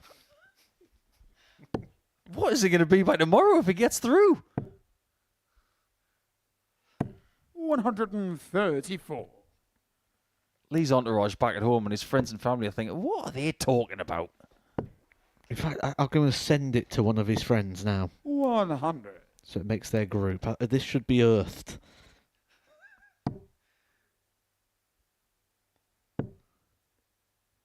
Lee does not want to come back down to earth 86. here. This is a great situation for him so far. He could join McGuirk on 8 points if he beats him. 85. Shane McGuire 147. And Cox winning this game is not good news for people behind him. People like Campbell, Wilson and Spivey, 59. they need Shane to win this game.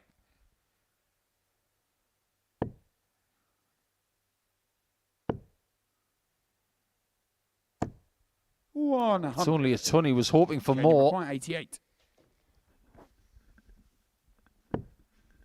Double 14.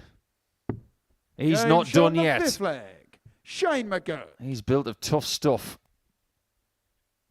6th leg, it's Lee to throw first. Game on. Now what is that doll of his doing during this game? It couldn't watch the last one. 100. Ah, he's on the cliff edge again. It's like the elf on the shelf. 140.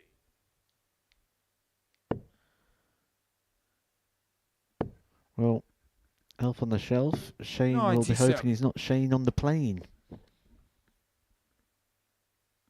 Well, at least not till Sunday, anyway. 58.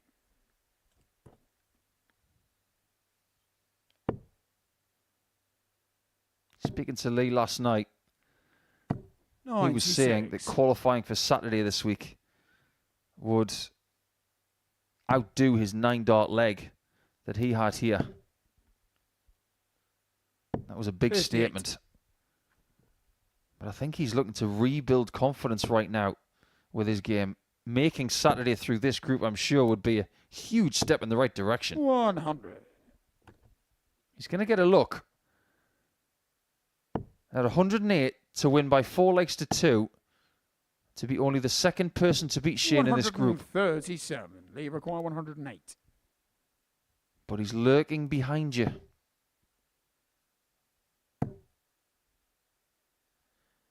Well, he didn't have to go for the 57. He could have gone 51 there for double 19. Shane require 108. He sits, he waits, and he hopes. Shane doesn't find his treble. Look at that in the background from Lee. 72. One of Lee require saying, 16. come on, let's get this finished. This is a big shot. It's too No many. Score. Shane require. And that's where 36. this game and this entire table could turn.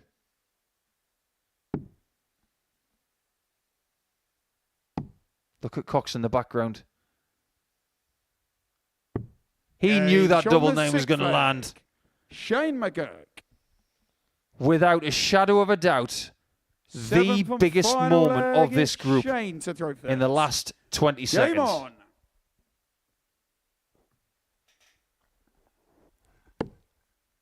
Ouch. He just didn't know what to do, did he there, Lee Cox? He turned around, went the other way, went back. It was one of those, and 83. it just had to be the last dart in hand as well, didn't it? Just to make it worse.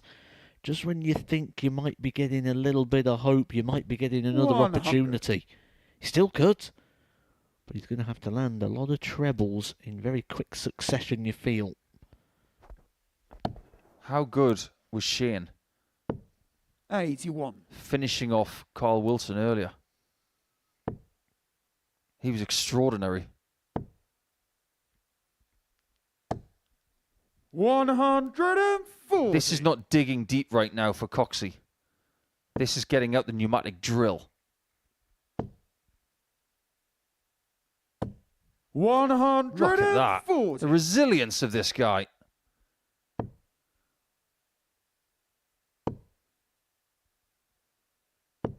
$85. It's good. But is it good enough? McGuirk's got 6 from here.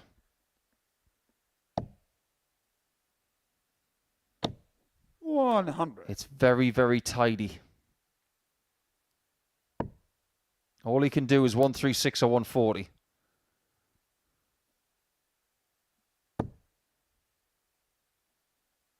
He can't do any more. 136. Shane require 97. Tops. Is it last dart again for heartbreak? Not this time, and Cox does get this second effort 40. to get a huge 4-3 victory. That is massive. Another brilliant game of darts. And the confidence is going to swell through this place from that man in Chelsea colours. Maybe inspired by his football team, who in the second half against Betis were better. This game was about giving himself one more chance. He got it. He took it. And he's on 8 points with McGuirk.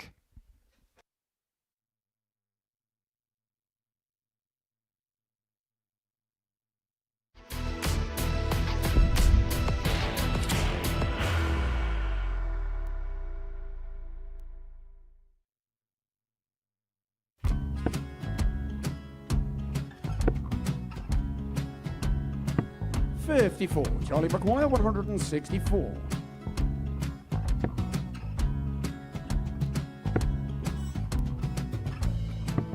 $44.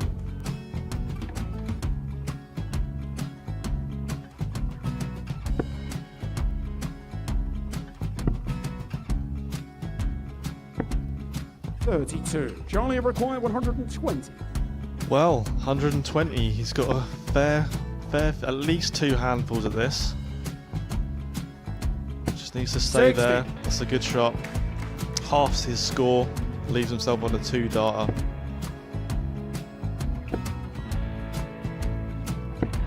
$26. Charlie Time on his require side 60.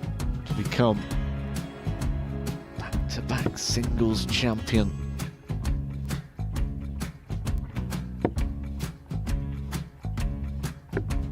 $40. Definitely a couple of nerves in those last 2 darts. But he'll be coming back. It's a moment he's been in before this situation. Standing at the back of the 81. stage, Charlie approaching the require hockey with a 20. chance to win the title.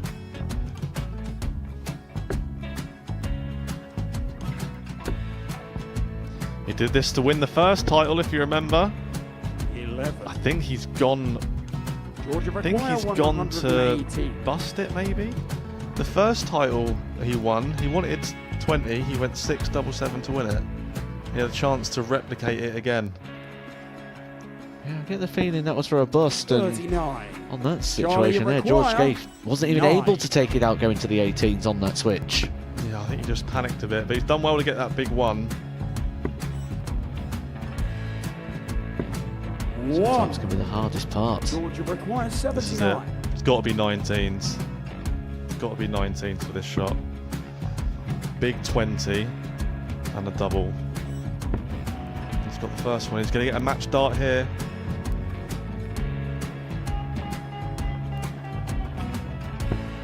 $59. Charlie, Threw you the entire require body into that one. Just didn't want to let go of the darts.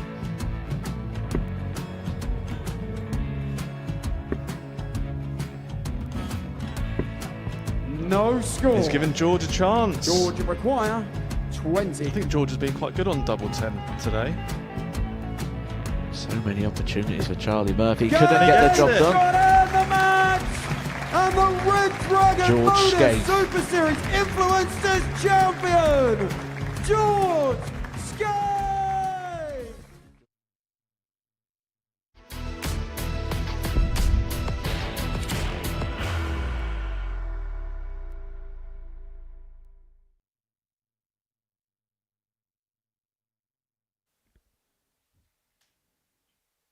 These are the results so far. We've got Wilson and Spivey next, of course. But so far tonight, we have seen so many twists and turns. Key results for Lee Cox, who has been the only person to win both of his matches so far. And miraculously, Carl Wilson, who's played some really good darts tonight, has not won yet. So he really needs a win in this next match. This is his plight alongside Sam Spivey. You can see that they're both 2 points behind Scott Campbell. And they're still going to have to do more work after that. With the 2 games remaining in this group, this really is as tight as it gets.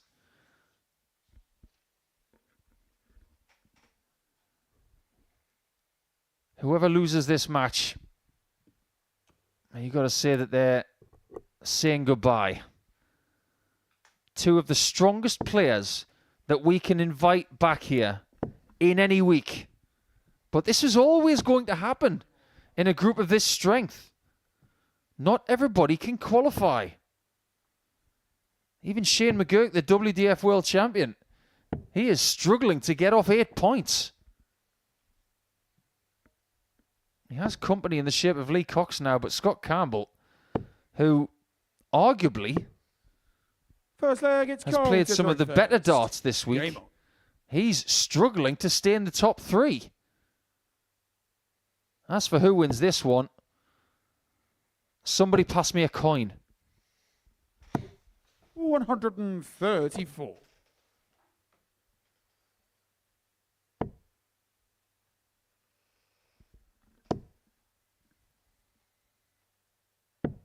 $98.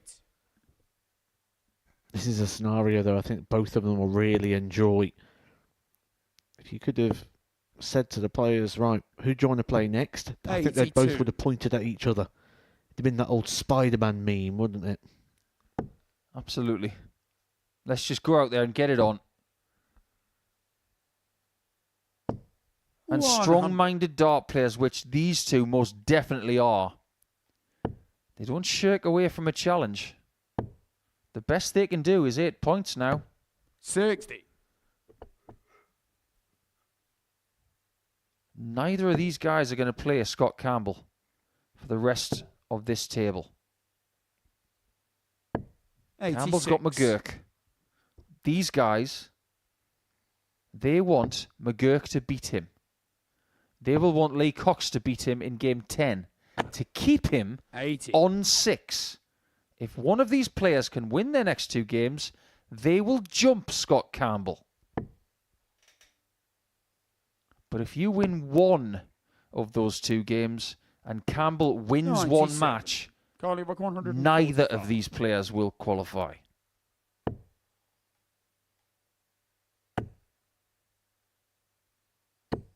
$45. Sam, you require 120. We've seen this one bust this week on 2 darts. I think Mark McGeeney's going to be happy when this week is over and we stop referencing that. 100. Carly, require 100. Oh, it won't end there. That will be an example for quite some time. Double 10 for Wilson. Game shot the right in the heart. Carl Wilson. And he protects his throw immediately. Second leg, it's Sam Good to leg throw that first. one. Solid. Game.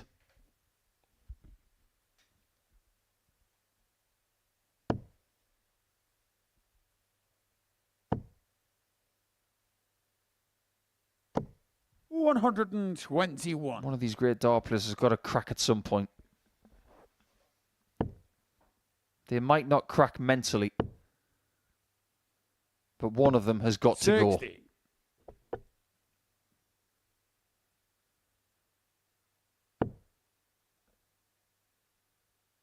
Not many people have got perfect records of making Saturdays. 57. They're hard to make through groups like this. Let's not forget that Spivey and Campbell weren't exactly that far away from Jamai van den Herik in the Group A table. It's easy to stand there and say, if things had been a little bit different last night or on Wednesday or Tuesday, 121. that's not sport. You always have to look forward. Just one of those weeks, really, isn't it? When you think about it. Really, really tight Group 44. A campaign. Tight Group C campaign where it was separated by legs difference. And I think I would be safe in saying I think we're going to get the same sort of finish here in Group B. Where it's going to come down to one game and potentially one of those 41. where someone's going into the last game needing a couple of legs. One thing I will say is that both Wilson and Spivey have got better leg difference counts than 38. Scott Campbell Samuel Buck, by 4 legs. So whoever wins this game, they will go into the top 3 provisionally, ahead of the Campbell 65. game against McGuirk.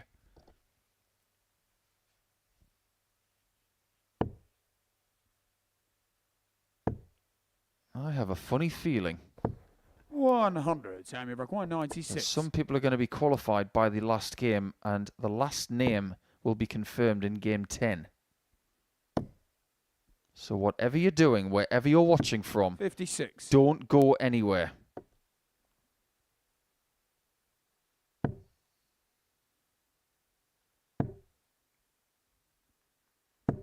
Yeah, good approach there from Wilson. Samuel Buck, 40. Nice number just in case Spivey doesn't find this.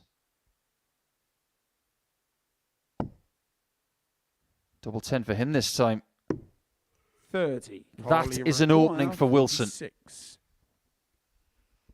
The more this group goes on, the more openings there are against Sam. Game shot the second And left. some people have the Goals. key. I think that was a slip from Then I Sam get Carl to Spivey. throw first. He had quite a bit in Game regards to the scoreboard there. Wasn't able to capitalise at the back end of the leg. And this could start to be the beginning of the end for Sam Spivey. 100. Wilson's got to be exactly what it says on his flights. Ruthless.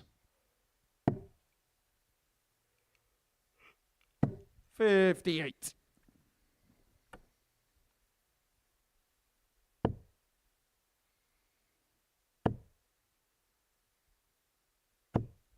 $45. He basically has to do tonight what he did last night. He lost his first 2 games on Thursday. He'd play better in the second half and win his next 2 games. If he does that again 100. tonight, he's got a fighting chance.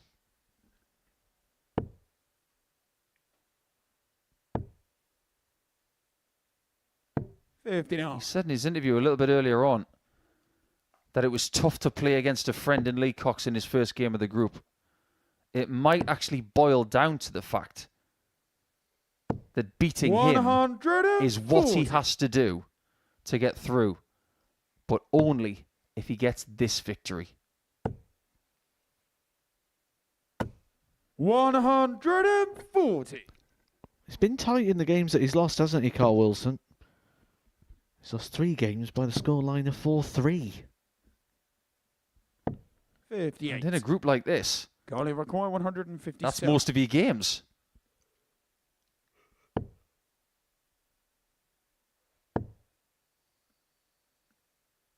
$99. Spivey needs something to happen. 145. This one is getting away.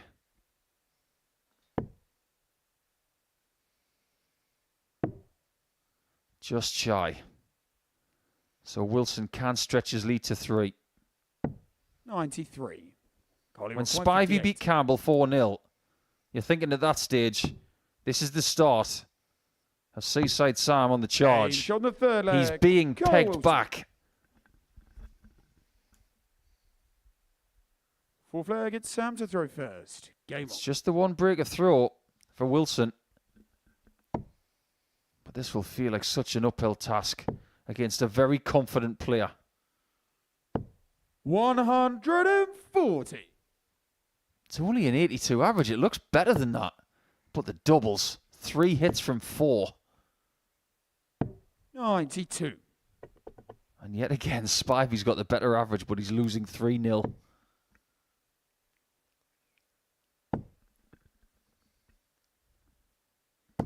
$60. Just seems to find a way to lose, doesn't he, Sam Spivey? It's been one of those weeks.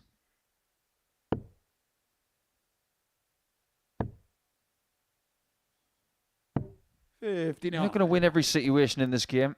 That's something that everybody has to learn.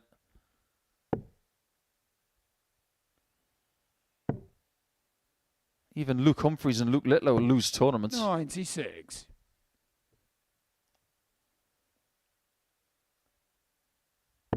Losing in a situation like this can be the making of you, though. You go away, and it stokes the fire. 100. Makes you want it even more.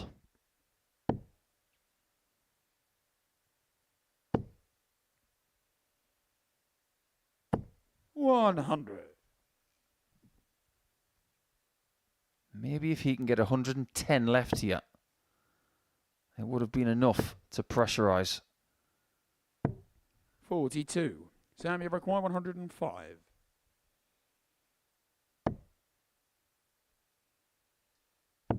Comebacks have got to start somewhere. 85. And look at the bright side in that situation. He missed tops in a previous leg. He missed tens as well. He can get his own back on double 10 right here. Sam, you require 20. Game shot on the fourth leg. That's exactly what happens. Spivey. And he gives that double 10 eyeballs. Fifth leg, it's Cole to throw first. Game on. I wouldn't want to go eye to eye in a staring contest with Sam. I think the thing here is 45. more of impressiveness, isn't it, from Sam Spivey? Knows he needs to win, 3-0 down, not quite happened despite, again, playing okay. And it'd be easy to go down that road of the ironic smile, the ironic thumbs up, the ironic applause, throwing your arms around. You wouldn't know any different if you took the scoreboard off there 100. and you said, tell me what the score is. You wouldn't know. Absolutely right. But with Kevin Lankhausen over the course of this week, he has advertised 58. how he's been feeling. So much so that he even got the glare off Owen Binks earlier, didn't he?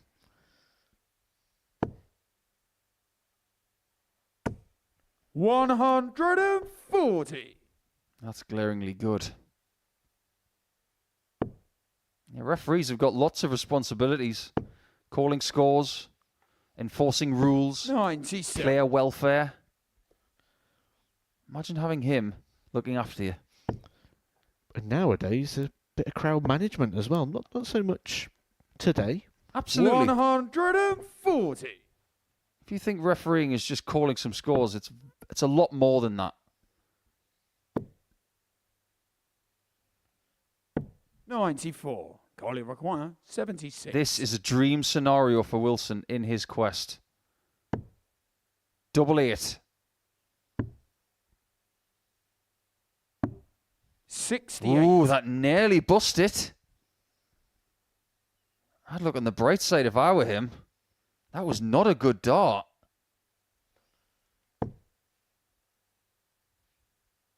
He could have been sitting on 76 again. Collie require.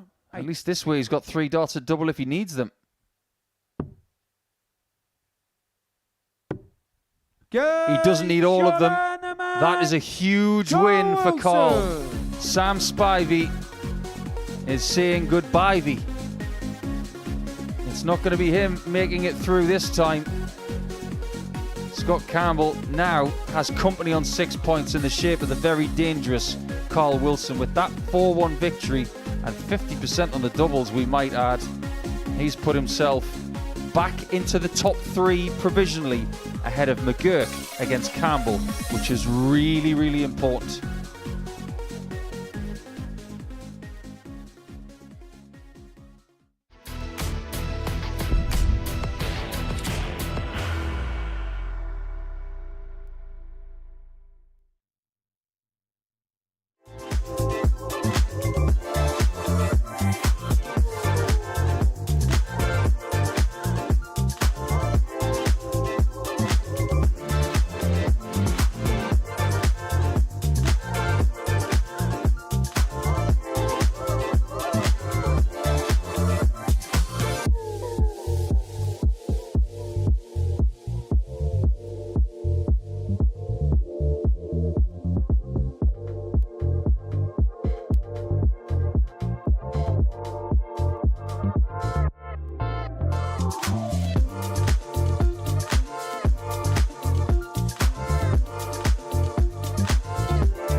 It's a B for his second tub plus checker of the night. Double 16, magnificent. And that is a hammer blow applied by the hammer. He's done it once, twice, 3 times tonight, Data for Conor Heenahan. Is it as easy as 1, 2, 3? To open up a 3-2 lead? Yes, it is. It's a second tub plus check out of the match there for Justice. Look at this, tops for Carl. And he's off to a flyer.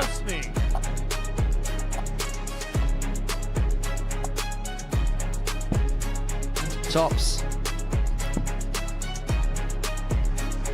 Colley one more dart, double 16. He kisses in off the barrel, and Reece Colley has finally got over the line.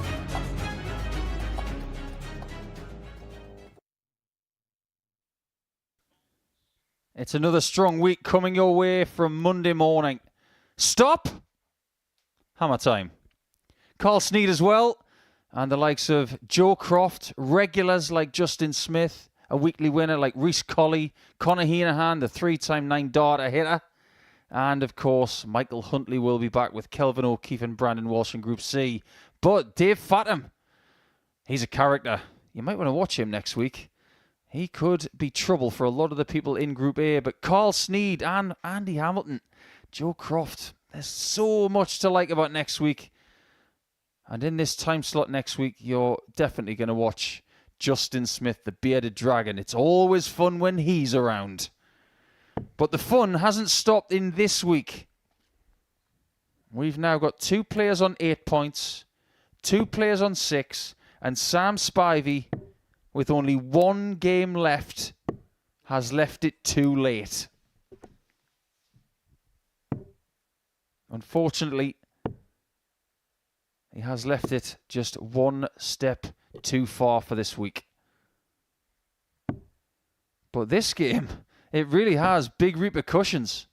Now that Carl Wilson has joined the party on 6 points, Shane to throw first. he's jumped Scott Campbell in the table. So if Shane McGuirk wins this game, he's qualified for Saturday. 140. And has put Campbell in all sorts of bother. I think Campbell could be in bother here because if we look at how Shane McGuirk's games have gone, in this scenario, this is where he starts to play his best.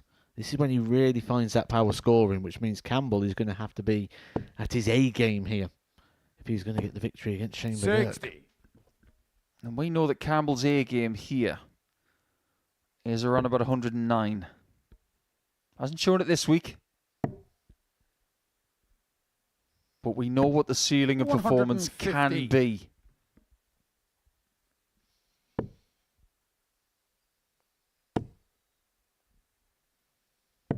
$99. Obviously, McGuirk is going to be favourite here.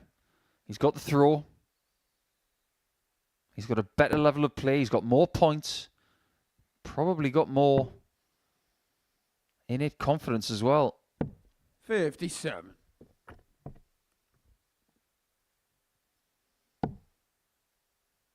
He does like that treble 18, doesn't he? Had a beautiful 302 and 6 darts last night. It is slowly coming back into fashion again, isn't it, the treble 18 switch? I say back into fashion. There's only one person I can think who famously used to use it. That was Dennis Priestley. But I'm seeing more and more people starting to adopt that switch. 94. Chain number 124. Anything Dennis did had merit. Bull.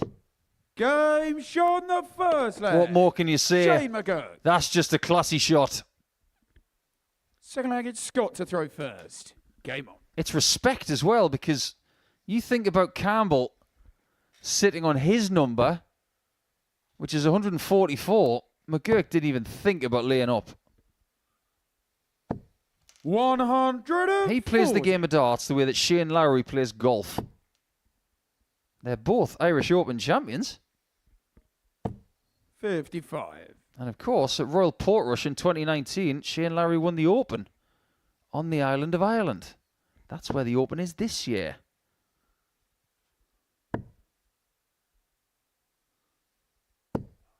$76. I can imagine that being a really good podcast, by the way.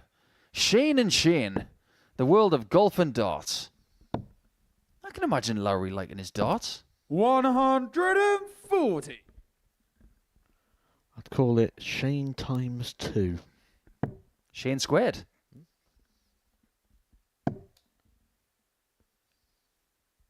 We probably better stop there. 95.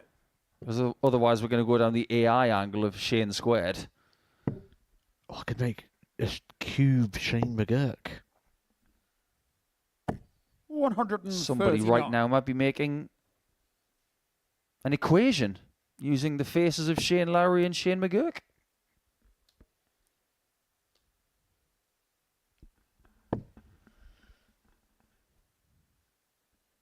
A 124 was found on the ball. 167. How about something a little trickier?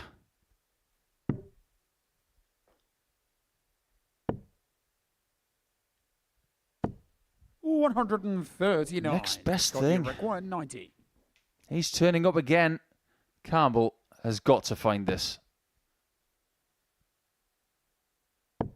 He must find the bull. 43. And too many Shane times when he's gone for that 28. bull tonight, he's missed it low of the 25. Game shot on the And second McGuirk is just leg. too good at the minute. Shane McGuirk. That's 28 darts for the first 2 legs. Third leg, it's Shane to throw first. Everything I expected. This is the time when Shane McGuirk comes to life. You just tell, can't you, of the face. It sort of just 97. drops. Are you saying that McGuirk comes alive at midnight? Yeah, he loves a bit of midnight. Was he a Mogwai? Wasn't Midnight Joe Mernon's nickname 41. as well, actually? It was, yeah. They said in Bolton that Joe Mernon played better around midnight than at any other time. They must have had a pretty good sample size to figure that out. 140. The downside for him, though, was the Pro Tour started at 1 o'clock in the afternoon. I don't think you can stall that long to get the event to go that long. Do you know what would have been a really great walk-on song for Joe Mernon? 58. The Night Shift. It's one of those smooth tracks you would hear on Friday night radio. Smooching on the sofa over 58. a libation, slightly bubbly, over a few chocolates, and thinking about Joe Mernon.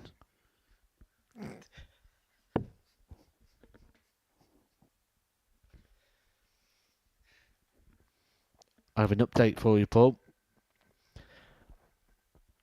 The Funko Pop 58. is watching. Ah, now you're watching. It's amazing what happens when you talk about Joe Mernon. 140. Used to be Case Watch, didn't it, with McGuirk, and now it's Funko Pop Watch. Might be Trophy Watch in the next 85. 24 hours. Shane, you require 66. This is getting away from Campbell. 666. Now, he Game didn't need shot to on go the for third that, but leg. he's so confident Shane right McGuirk. now that he isn't even thinking about laying up at any We'll get point Scott to throw or first. thinking about Game percentages. on. I know some people who wouldn't have gone for that 666 because they don't want to leave 333. They may have gone for a 4 or something like that. No. When you're averaging 105, you think you can hit anything. 55. And he is, he's hitting everything. And not only is he facing the dartboard now, the mini-me version there of Shane McGuirk, Shane actually went over and turned it to make sure he was definitely watching. He's like, 180. get a load of this. You've got a front row seat here, mini-me.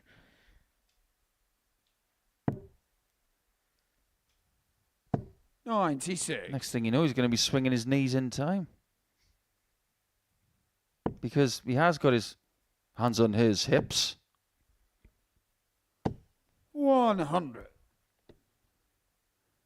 And the way he's playing, let's do the Shane warp.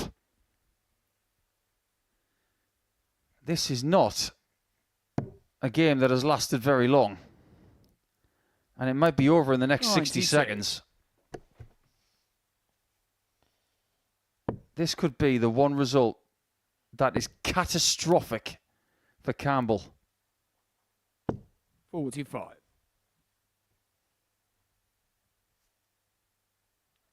And this really is music to the ears of Carl Wilson. He plays Lee Cox in the next game. If he gets the better of his pal, 84. he could cause multiple headaches in the same game.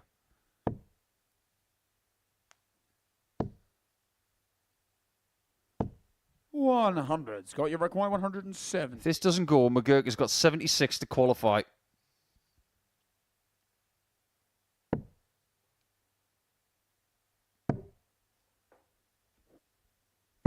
$79. Shane, you require Averaging 76. 105 still. There is just so much to admire about this. 60. Not Got yet. 191.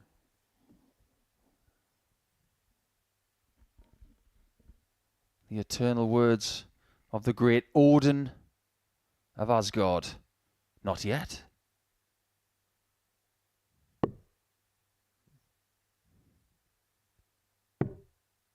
Interesting. Double 12. 79. That is one of the Change worst of starts he's require. thrown this week. And 16. he's probably thinking, you pick your moments, Scott. Pick that out, though. Shot and the match. Shane McGuirk Shane McGuirk. is back in Saturday night. Is it a surprise? No, it's not. Especially when he's played that well. It's another ton-plus average from the WDF champion of the world. He's caused a huge headache for the Scotland captain, who's got a bit of a mountain to climb. He needs a lot of results to go his way between now and game 10, and the next one is coming up as Lee Cox plays his penultimate game against Carl Wilson.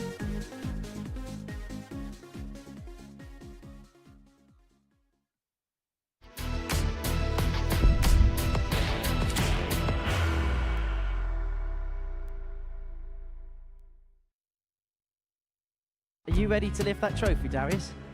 Yes. Let's do it then. Ladies and gentlemen, your Modus Super Series 9 champion is Lucky D, Darius Labanowski!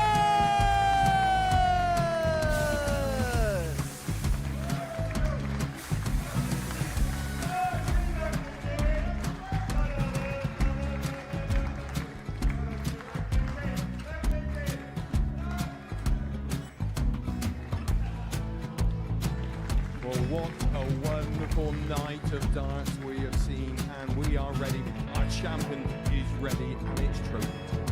So receive the trophy.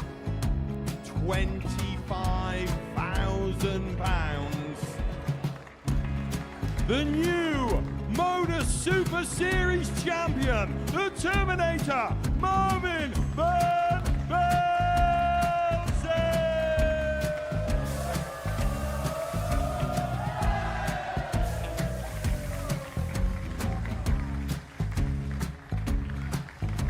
And one more time, the 8th Modus Super Series champion, the Terminator, Marvin Van Velzen.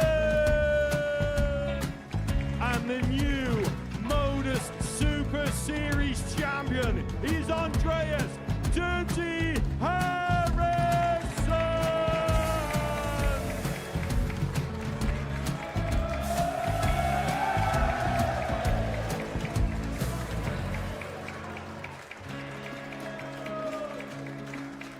And one more time, the 7th Modus Super Series champion.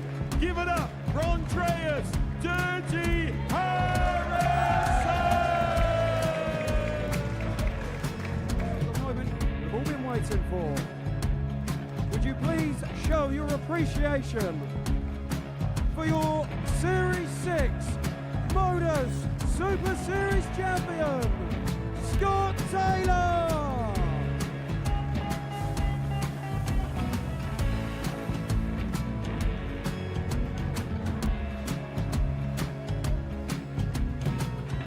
One more time, your new Modus Super Series champion. He is Chucky. He is Jim McGuirk. Ladies and gentlemen, your Modus Super Series champion, retaining his title, the Nuke, Luke Littler!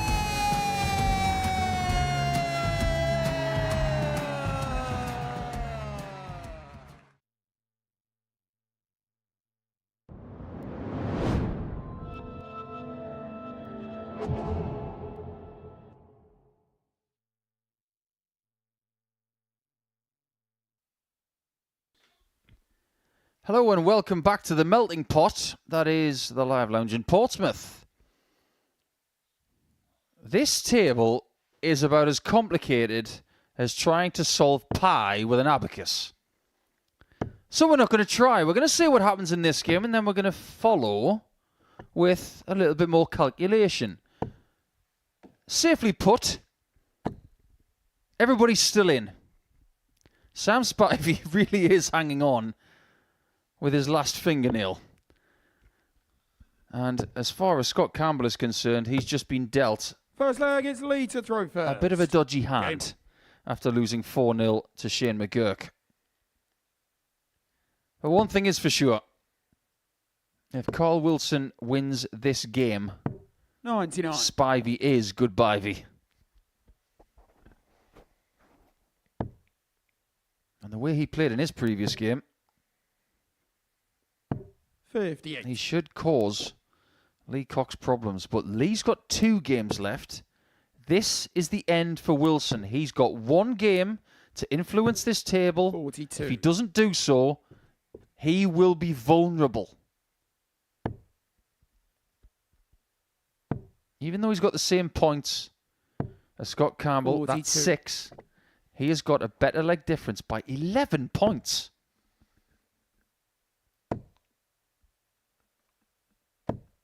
$60. And that has widened in the last 2 games. Wilson's 3-leg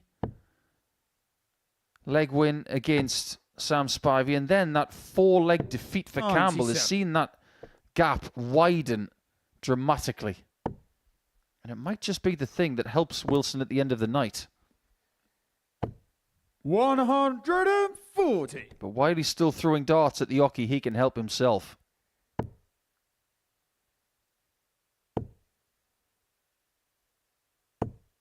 $140, leave 160. Oh, that's such a lovely second dart. 100, Carl, you require 164. His confidence has got to be high after his previous victory against McGuirk. This is on. It's bull. 123, leave require 60. You can breathe now, Lee.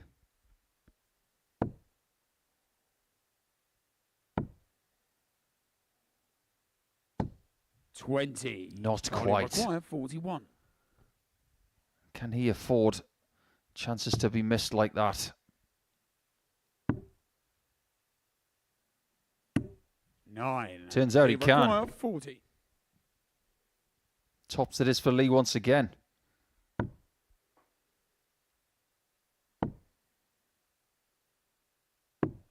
Nobody said darts was easy. Carl, Under you these require circumstances, 32. it is as hard as it gets. Game shot on the first leg. That's an Carl immediate Wilson. break for Wilson. A win for him would get him to 8 points, Second leg, it's Carl to throw first. and he would set the target for the chasing pack behind Shane McGuirk. I've just been looking to the fixtures that are left and just sort of playing the what's if game in my mind. 131. There's actually still a possibility that Carl Wilson loses this match, ends on 6 points, but still qualifies. 122. Yeah, it's a little bit strange.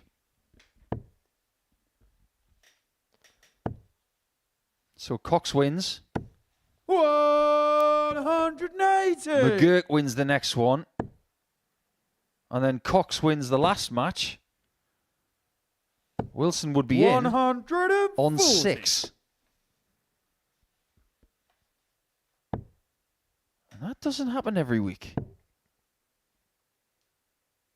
96. Usually when someone gets through on 6 points, it's because somebody at the top of the table has dominated the group. That has not been the case here. 99. Carl Brook 194.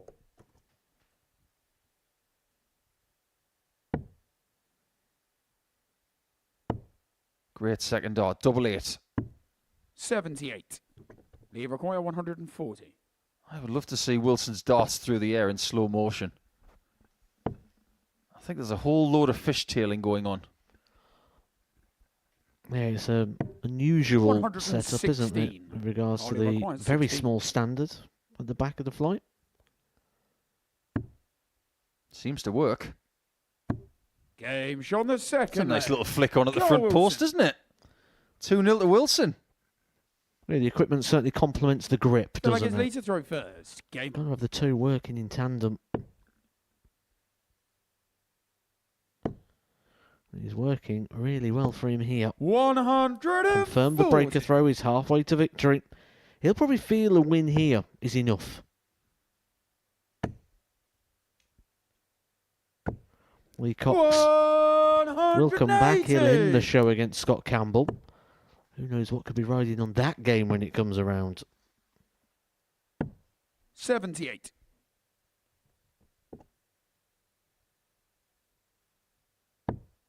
Here's what's got my attention right now. 58. Lee is in position 2.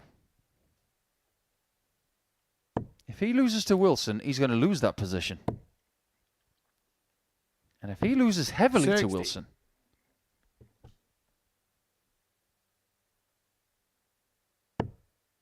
Spivey can not catch him. 93. He cannot catch anybody in the top 3.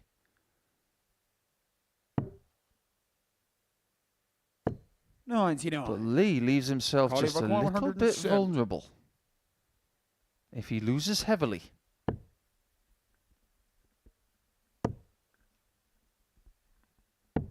134. this is not going to plan. He really needed that checkout. 44. Wilson's getting Carly stronger. Buckman, 36. Wilson's looking good. That is not a marker. It didn't even Game's on the matter. third leg. Carl Wilson. Try and figure out the way he stacks the dart. Fourth leg, it's Cole to throw first. He will prove you Game. wrong. If Lee loses this game 4-0, his leg difference will go to -4. 41. And in that game against Campbell, we will have a situation where Campbell can catch Cox, 121. but it'll have to be by a certain margin. Now, off the top of my head, 125. it's going to have to be 4-1 or better, I think. 180. So every single leg right now matters to Lee Cox to make that a lot of a safer situation. 100.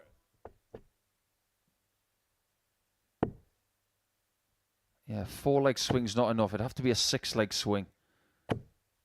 15. So if Wilson wins this leg, Campbell has an out. And that out involves 2 scorelines. 4-0 and 4-1. So if he gets legs in this game, 58. there could be the ace up Carly his sleeve. require 170. He probably doesn't realise it right now. He's probably just trying to play for the win, realising he's 3-0 down. Probably didn't realise that this one leg could make a huge difference to his chances. It really could, because you get this leg, you've got a chance to get another one.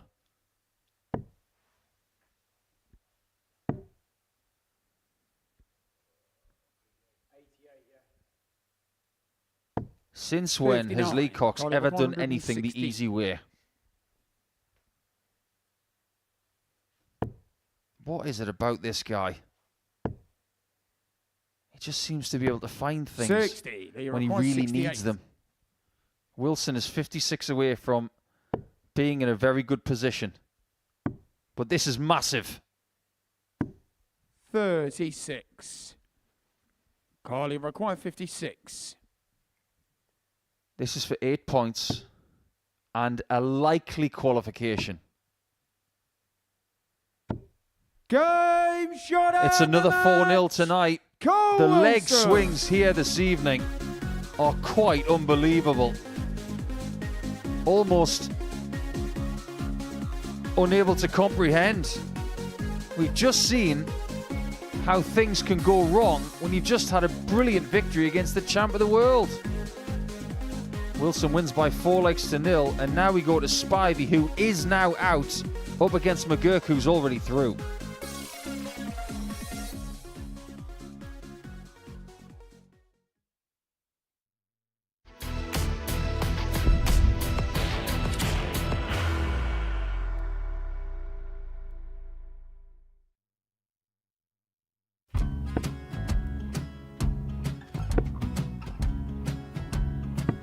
$54. Charlie McGuirk, 164.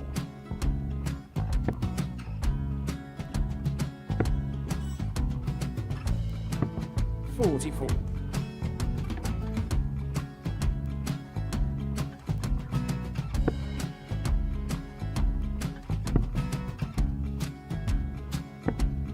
$32. Charlie McGuirk, 120. Well, 120. He's got a fair, at least 2 handfuls of this. Just needs to stay 60. there. That's a good shot. Halves his score. Leaves himself on a 2-darter.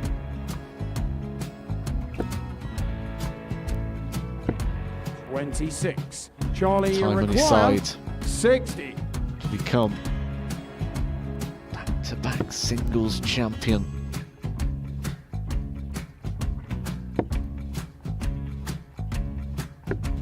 $40. Definitely a couple of nerves in those last 2 darts. But he'll be coming back. The moment he's been in before this situation. Standing at the back of the stage, Charlie approaching the McGuirk, hockey with a 20. chance to win the title.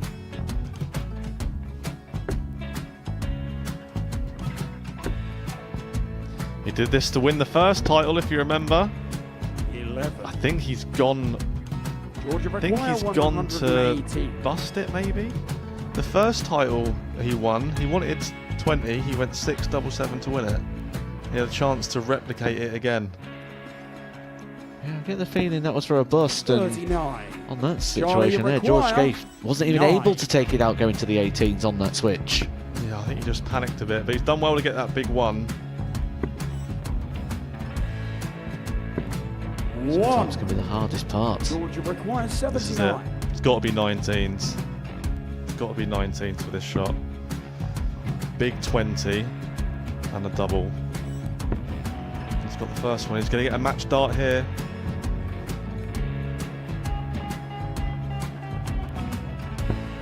$59. Charlie Threw the entire McGuirk, body into that 8. one. Just didn't want to let go of the dart.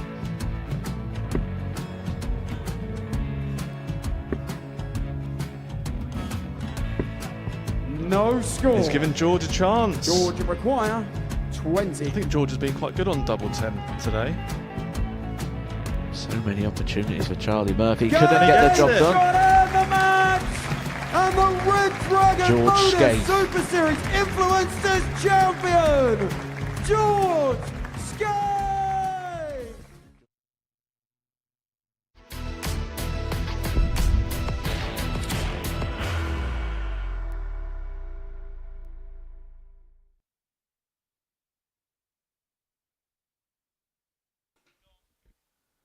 Welcome back. I'd like to say that people are dropping like flies. They're not really, but people are starting to progress.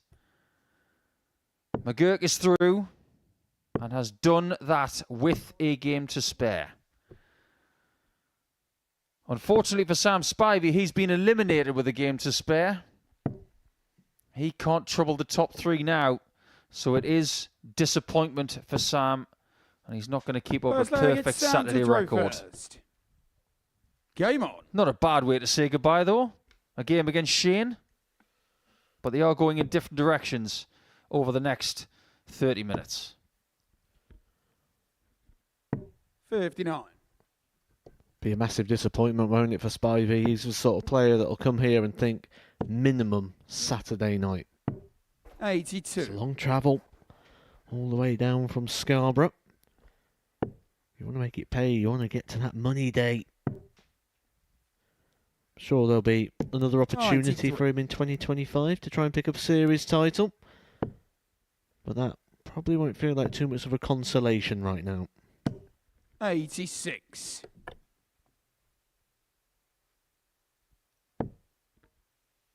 I get the feeling the next time we see Sam, it won't be for a full week.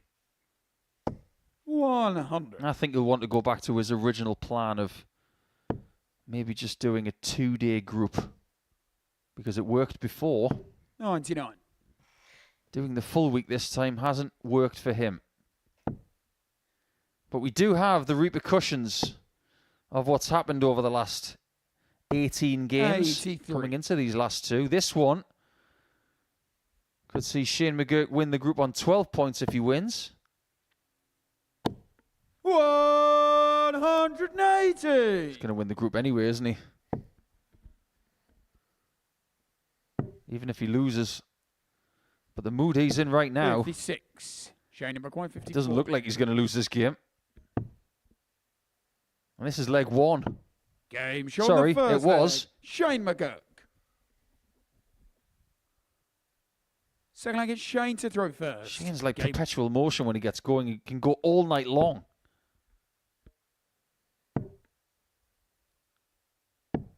Here are the permutations of the last game between Campbell and Cox. It was always going to come down to Lee Cox, wasn't it? It always does. Is he going to sink or swim? 180. He is in a very strong position, though. He has 8 points. Campbell's got 6. If Campbell wants to jump him in the table, he has to beat Lee by 4 legs to 1 or 4 legs to 0.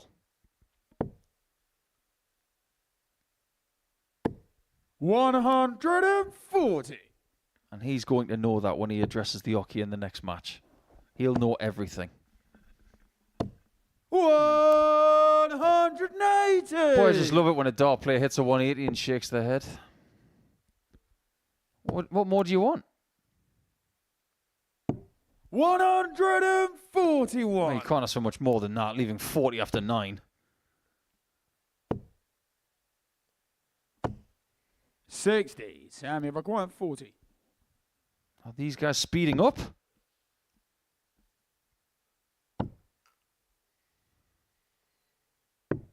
Oh, he's let that slip again. Tops and 10s cost him earlier. Shanghai and 18s. And there he goes again. Second leg. Shane McGuirk. That's one of those Sam to throw first. devil and angel moments for Shane. The devil is saying, ha ha ha. You left yourself a double after 9 and didn't take it. 60. I got mine. But then the angel says, come on, have some sympathy. He's out, you're in. 180. I think I know which voice Shane McGuirk prefers to listen to, though. Judging by the performances and judging by what he's doing, I think he likes the 84. devil.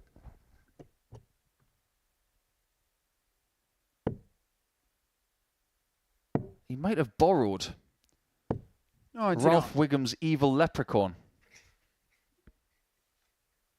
Take them all down, Shane. Take them all. 100.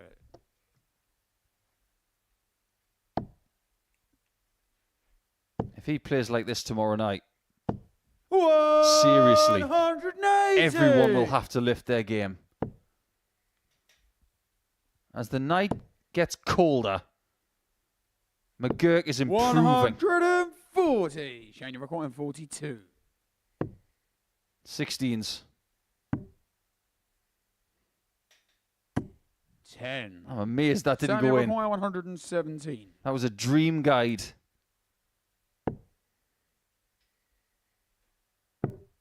Double top again. 77. It really has cost him. 32. He's got the marker again. Game show. This time he uses it. Shane McGuirk. He's 50% on doubles. He's on the same average he was on after 3 legs in his previous game. Talk about consistency. It's not been consistency, really. It's been brilliance, hasn't it, from Shane McGuirk tonight. 134. 8 maximums again. He had 8 maximums last night. He's on 8 already tonight. He's still got time to improve on that. He's registered 2 100 averages already. A 102.47 victory over Wilson. A 101.90 4-0 over Campbell. 100. And he could be on for another 4-0 here. This was the group that was meant to be tight and hard, and you could be going back-to-back 4-0s. 134. Seaside Sam is averaging 95. 59. I thought a 95 average was good. In this game, it's not good enough. 23. It almost feels like Shane is trying to teach a lesson here.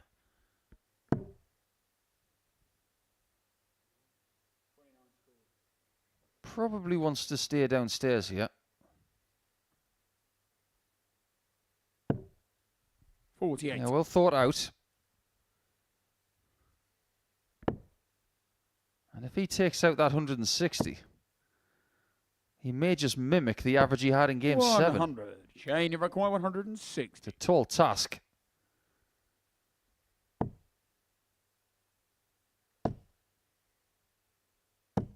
$100. Everything has worked out well in this game for him. Sam's had 4 darts at a double, missed them all. 100. And McGuirk is going to get another chance here. Shane, you require 60. This time, it's to beat Spivey 4-0. And the trouble is, Shane McGuirk sometimes is just too good. A 3rd ton-plus average for the night. Incredible stuff. The one time he did not average 100 tonight, he lost to Lee Cox. But what a display from the world champion from the WDF. He wins the group on 12 points. He will sail into Saturday after so much success ahead of our last game of the night.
Welcome back to the Modus Super Series, the last game of qualifying for the finals night in Week 4 in Series 11.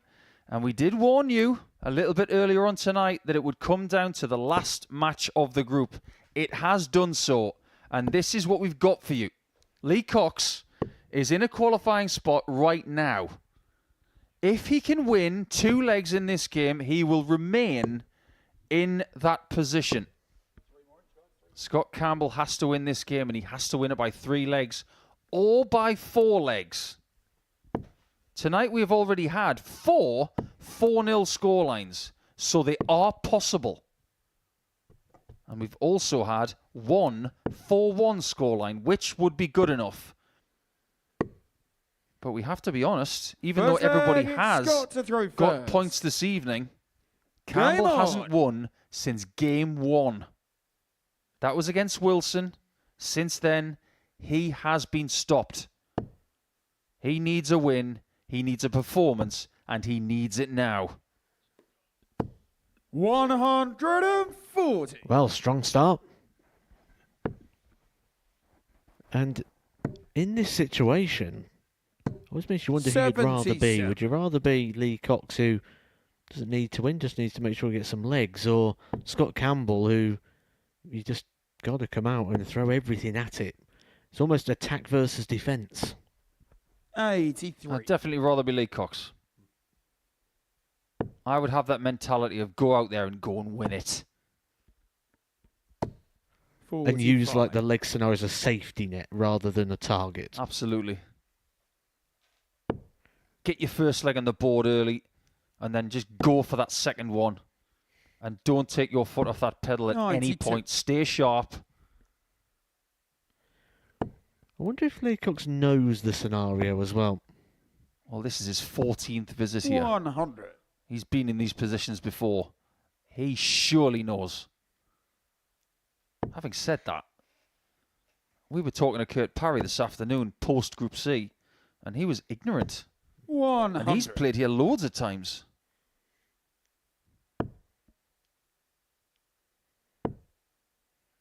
By the way, I don't mean ignorant as in a slight on him. 100. He was actually playing that way on purpose because he didn't want to know.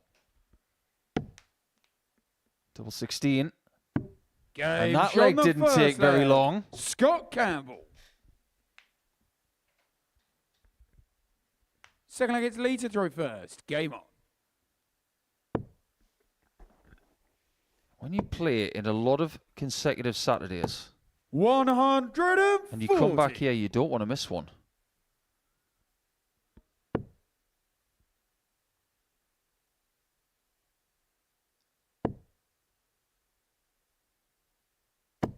Every time Lee is lifting his chin, he's hearing a big score from his opponent. 43. And when you're in these situations, what you can sometimes do is almost tick off the opportunities. You see Campbell's won one, you go, okay, that's 1 down, it's 1 gone. And as you see those lives tick away, what you tend to do is you see the panic start to rise. Getting 2 legs against anybody in this group is proving very hard to do. 55. What Lee needs is the kind of stuff that he had against McGuirk. He's the only person who's beaten Shane tonight. And he's played out of his socks. 140. You'd forgive Lee for thinking, where's this performance coming from, Campbell? Because he hasn't won a leg in the last couple. He's just made a massive tactical error. Should have gone to the 19s with dart 2.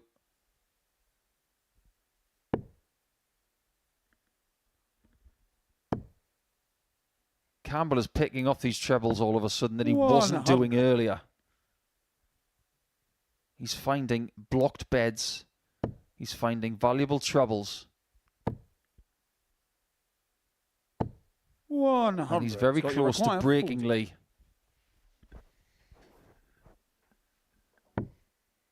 Scotland already has somebody in finals night.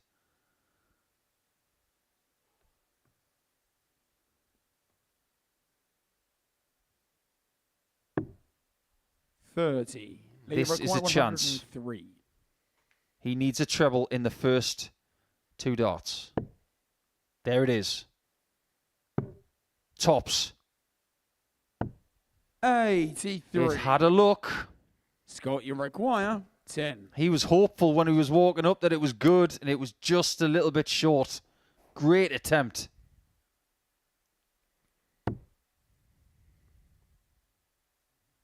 Cox can't look. It's a huge double 2. Egg. Scott Campbell. Campbell is halfway to where he needs to be, and he still has outs. Game on.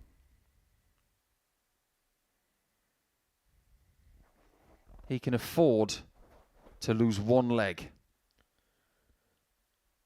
And that's a couple of darts now, isn't it, for Lee Cox? He had a shot at the end of the game against Carl Wilson, a combination shot, dart double 16, that would have meant it was an even stronger situation going into this one, and he's had a dart there as well.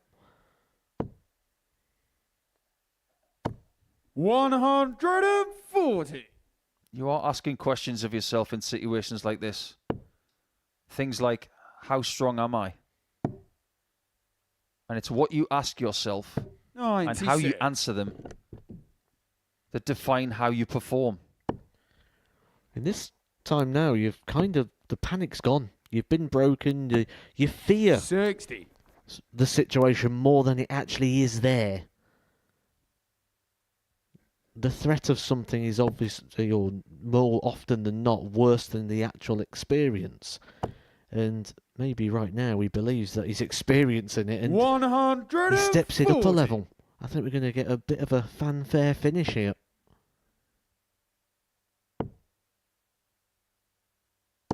$135. Lee started the night with a 4-2 victory against Spivey. He has not been outside the top 3 all night.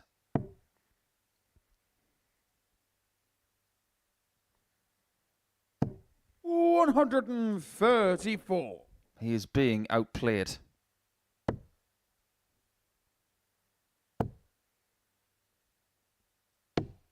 He has to wait and hope again. Scott, you require 71. This would be such a strong position for the Scot. He's playing beautifully. Double 8. 60. Lee thought it was going to go in. They require 36. But it didn't. He is at the oche very quickly.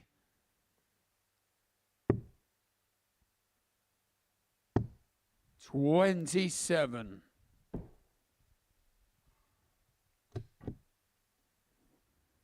Scott, you require Pictures tell you everything. 8.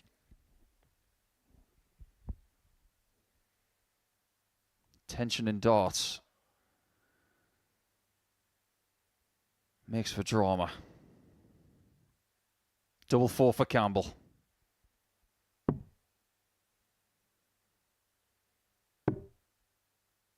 Madhouse.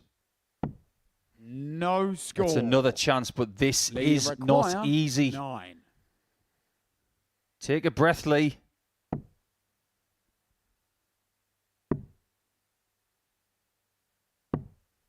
$5. Scott, you require 8. The tension in here is like fog. And this isn't even the last leg of the contest. Feels like we're on that tipping point, though, doesn't it? Yeah, Which way is he's it on the going to go? third It's leg. gone the way of Scott Campbell. Campbell. Lee Cox, we've mentioned had a couple of opportunities. There were combination shots. You could forgive him on those. First. But it doesn't look like he Game wants to on. forgive himself too much for the missed opportunity he's just had there. He could have made life so much easier for himself here, Lee Cox. Instead, it's all or nothing now. Can't lose another leg. 140. He's got to win the next two. And things can change in as little as 7 minutes on this stage.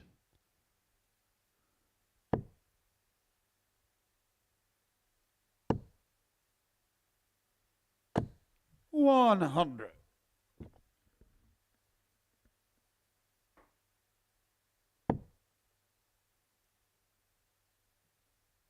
Now the pressure flips a little bit, doesn't it? Absolutely it does, and we can see it in Scott Campbell. I would say maybe being a little bit deliberate at the moment. With that, just starting to loop the action very slightly. 140. Maybe things that Lee Cox can notice. And if he slows down, and Cox is playing this way, if we go to the next leg at 3-1, 59. This McGuirk group 121. is determined in a one-leg shootout. 97. Great darts under pressure. What he really needs is to hit that first or second dart to feel good 45. going into leg 5. 24. Beautiful leg of darts. Lee Cox. Seriously impressive, but this Fifth leg, is what it's Scott all to throw about. first. One Game on. leg, this leg, determines whether Lee Cox goes to Saturday or Scott Campbell.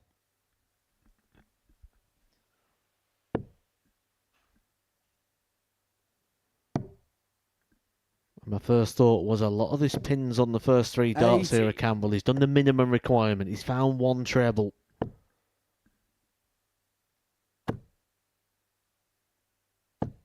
$85. They're trading 1 treble visits. How critical is it that Campbell has the darts in this leg? You can't plan for legs like this. You can tell the tension because 45. every visit they've strayed off the intended target. A couple of wide ones, and again. 30. 10 points between them.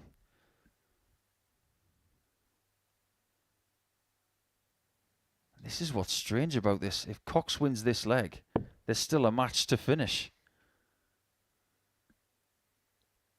You can lose but win. 100. Best visit of the leg so far. Should have switched. 47. Easy for us to say it from here. But categorically, after that first start, Lee Cox needed to go to 19s.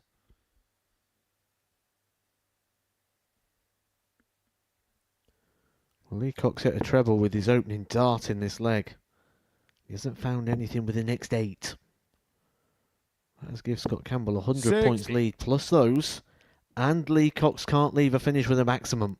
He's having a little bit of trouble getting the flight into that aluminium stem. Is this going to take his mind off the pressure just for a second? Is it in there enough? Sometimes using those aluminium stems, it's difficult to get one in when it's ruined. I think this is a timeout that is probably coming at the right time for him. A chance to take a breath. But this can also cause even more drama because what probably means he's struggling with, maybe the hands are a little bit shaky, and this is always one of my top tips. If you're using one of the folded systems rather than one of the molded setups, have one preset. Have one made with the flight and the stem. Just unscrew the stem, screw the other one back in, because what you'll be doing right now is you'll be worrying about, I'm holding up the game, does my opponent think this is tactical? You've got all these other concerns as well. We obviously know it isn't. That's not what these guys do.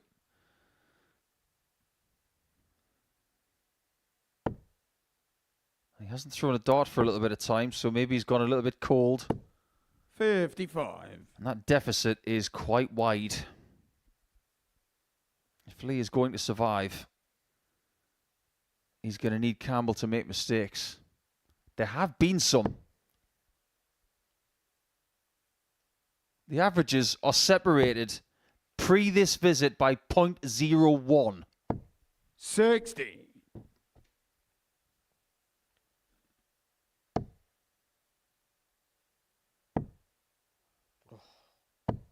Oh, not a 1. 21. He Scott, you knew require as soon as the 1 was 116. hit, he couldn't leave a finish. Which means it's 2 visits from here. He's going to need them.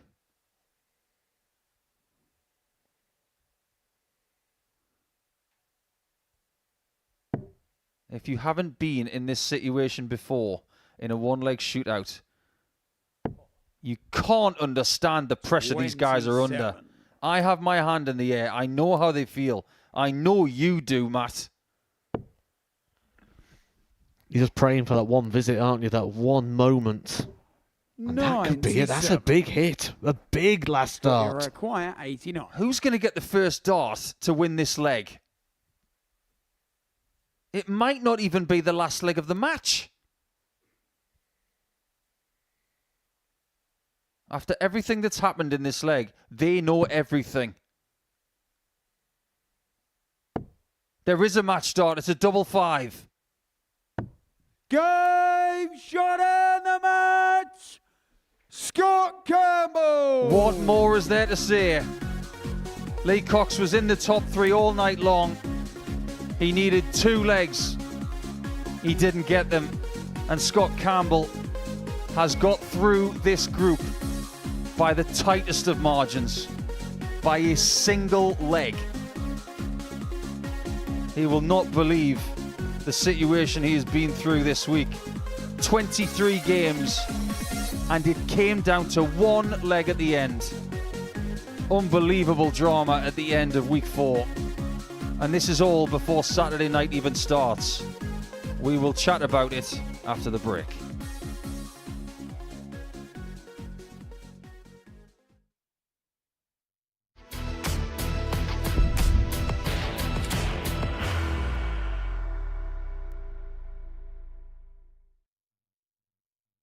Are you ready to lift that trophy, Darius?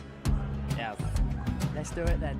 Ladies and gentlemen, your Modus Super Series 9 champion is Lucky D, Darius Labanowski!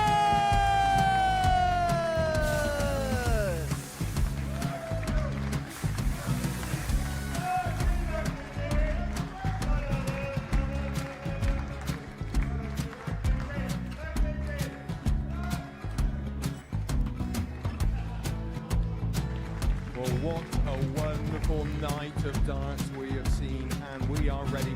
Our champion is ready, and it's trophy time. So we see the trophy. £25,000. The new Modus Super Series champion, the Terminator, Marvin Van Velzen.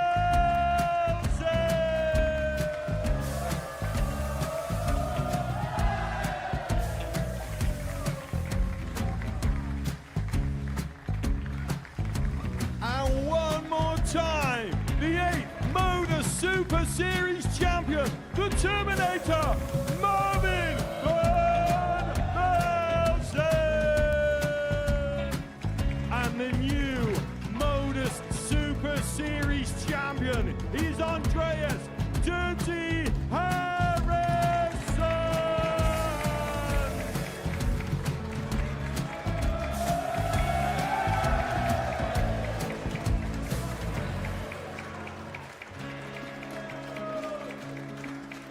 And one more time, the 7th Modus Super Series champion.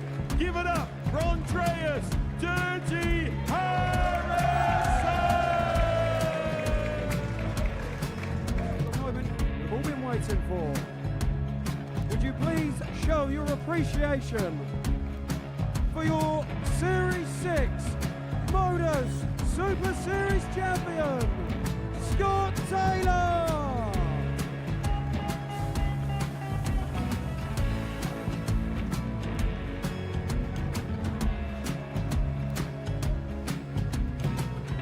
One more time, your new Modus Super Series champion. He is Chucky. He is Jim McGuirk. Ladies and gentlemen, your Modus Super Series champion, retaining his title, the Nuke, Luke Littler!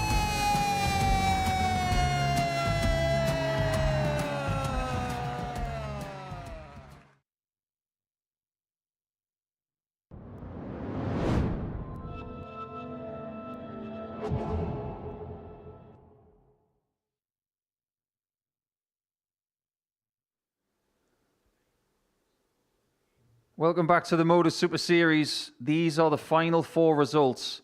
You see a lot of results there by a margin, but it all came down to the last one between Campbell and Cox. And because it was 4-1, it meant that Campbell has qualified by 1 solitary leg.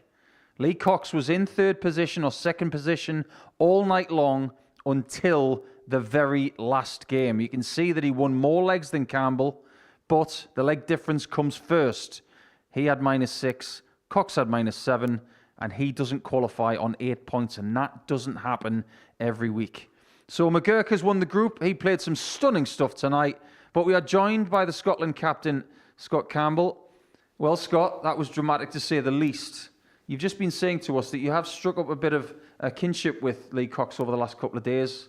That must have been really tough, but you told us that you knew the situation. You're not sure if Lee did. Yeah, I wasn't sure if it was like a leg he needed or 2 legs he needed. I kind of knew, obviously, I knew it was 4-1, but I thought 4-2 it might have went to averages or whatever. If I can just get you a spot, because your mic's... Oh. Sorry. Right. Yeah, like I kind of knew the situation. I thought like 4-1 was definitely putting me through. 4-2 I wasn't 100% sure. But yeah, I've got on so well with Lee this week. We've literally spent all day together today. So it was really tough, that last one. What are the immediate emotions? Because it has been a long week for you. You're coming back to action after a little bit of a break. You're in Saturday now. Is the hard bit done? Yeah, it's again, it's one of that weird ones. Like, I've not played well all week. If I'm being completely honest, I really don't think I deserve to be in Saturday night. I've rode my luck, and hopefully we can ride my luck again tomorrow. Well, we're going to relive the moment that we were all living just now. 23 games, or should we say 22 and a half, and it all came down to this. Lee's off the stage, sitting on 66. You've got this dart at 5-5. He thinks you're going to sink it, and there it is. And everything comes down to that 1 dart at the end. Yeah, well, he was nodding his head. I wasn't sure. Yeah, as I says, it's been hit or miss. Good leg, bad leg, and it's one of that weird ones. I would have, if you're going to play bad, like at least if you play bad all the time, then you know it's just go home and reset. But I just couldn't figure out what was going on. I don't know how the players were feeling, Mac, but for us, it felt like that leg went on a very long time. I know there was a disruption with Lee losing a flight and having to replace it, but that in itself was an event, leg 5. It was, and you know, you get the drama. When the drama comes in, you can get a little bit deliberate. You can try slowing it down because you try and make sure of things. And I think that starts creeping, and then we start seeing the darts strain off to the 5. And when you're under pressure, keeping the darts straight becomes difficult. And there was a lot in those sort of early shots, those first 6, those first 9 sort of darts. And then it just unsettles you. If your opponent goes off and starts hitting everything, you kind of go with it. But when they start missing, you start seeing opportunity. You think, I've got to jump on this. And instead of playing a leg of darts, you end up playing beat the score. Can I outshoot the 3 darts that are in front of me, rather than can I just do my own thing? And the strongest-minded people who play in their own bubble can easily get drawn out in that situation. You won your first game tonight, Scott. You won your last game. In between, other people were playing better than you were at that point. but it's been a bit of a journey this week, hasn't it? Because you weren't that far off winning Group A. You were never really in contention to win Group B, but it has been a bit of a marathon. Yeah, it's like once I won the first game tonight and I was like, right, job's almost done. Again, I've still not played well, but that was a great first win considering Carl bashed him up last night really good. And then losing 4-0, and I'm going, oh my God, my leg difference is terrible here. I'm needing a miracle. Carl does Lee 4-0, and then obviously 4-1 the last game done it for me. Well, this is one of your better finishes of the week. This 108-18 against Wilson, beg your pardon. But you're right about the leg difference because you went into that last match at -9.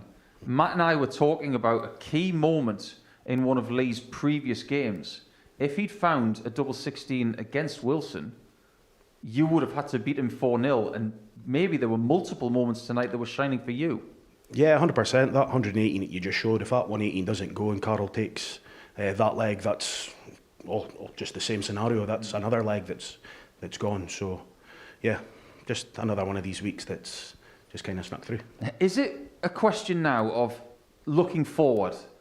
Because if you look back on this week and think about this leg and that leg and what could have happened here, you'll probably go a little bit crazy. Yeah, like it's reset again tomorrow. So now it's done, we're in finals night. I've always played well on finals night, so yeah. Well, it's not going to be as loud as it was when Peter Washuri's here, surely. But it's going to be loud. But is it going to be Kenyan loud? I think it'll be an interesting atmosphere tomorrow in here because I think we've got a different dynamic and a different sort of group of players in here where I think we're going to get sort of not attention, shall we say, but I think they're going to be in for sort of one of those level nights where I don't think we've really got a favourite. It reminds me quite a lot of, and even what people are saying, the people have got through the groups, everyone's come up here quite relieved. And it reminds me of a couple of weeks ago when we had the same sort of atmosphere I'm expecting tomorrow, but everyone's talking the same, and Scott Taylor came out on top that night. And Scott Taylor never played his best at any point until the final. And when the final came around, he played absolutely amazing, blew him out of the water, won the week, he's into Champions Week. I think we're on a similar path to that, and it wouldn't surprise me to see that story expand tomorrow. Well, let's have a look and see what things are going to be like come finals night, because Sharp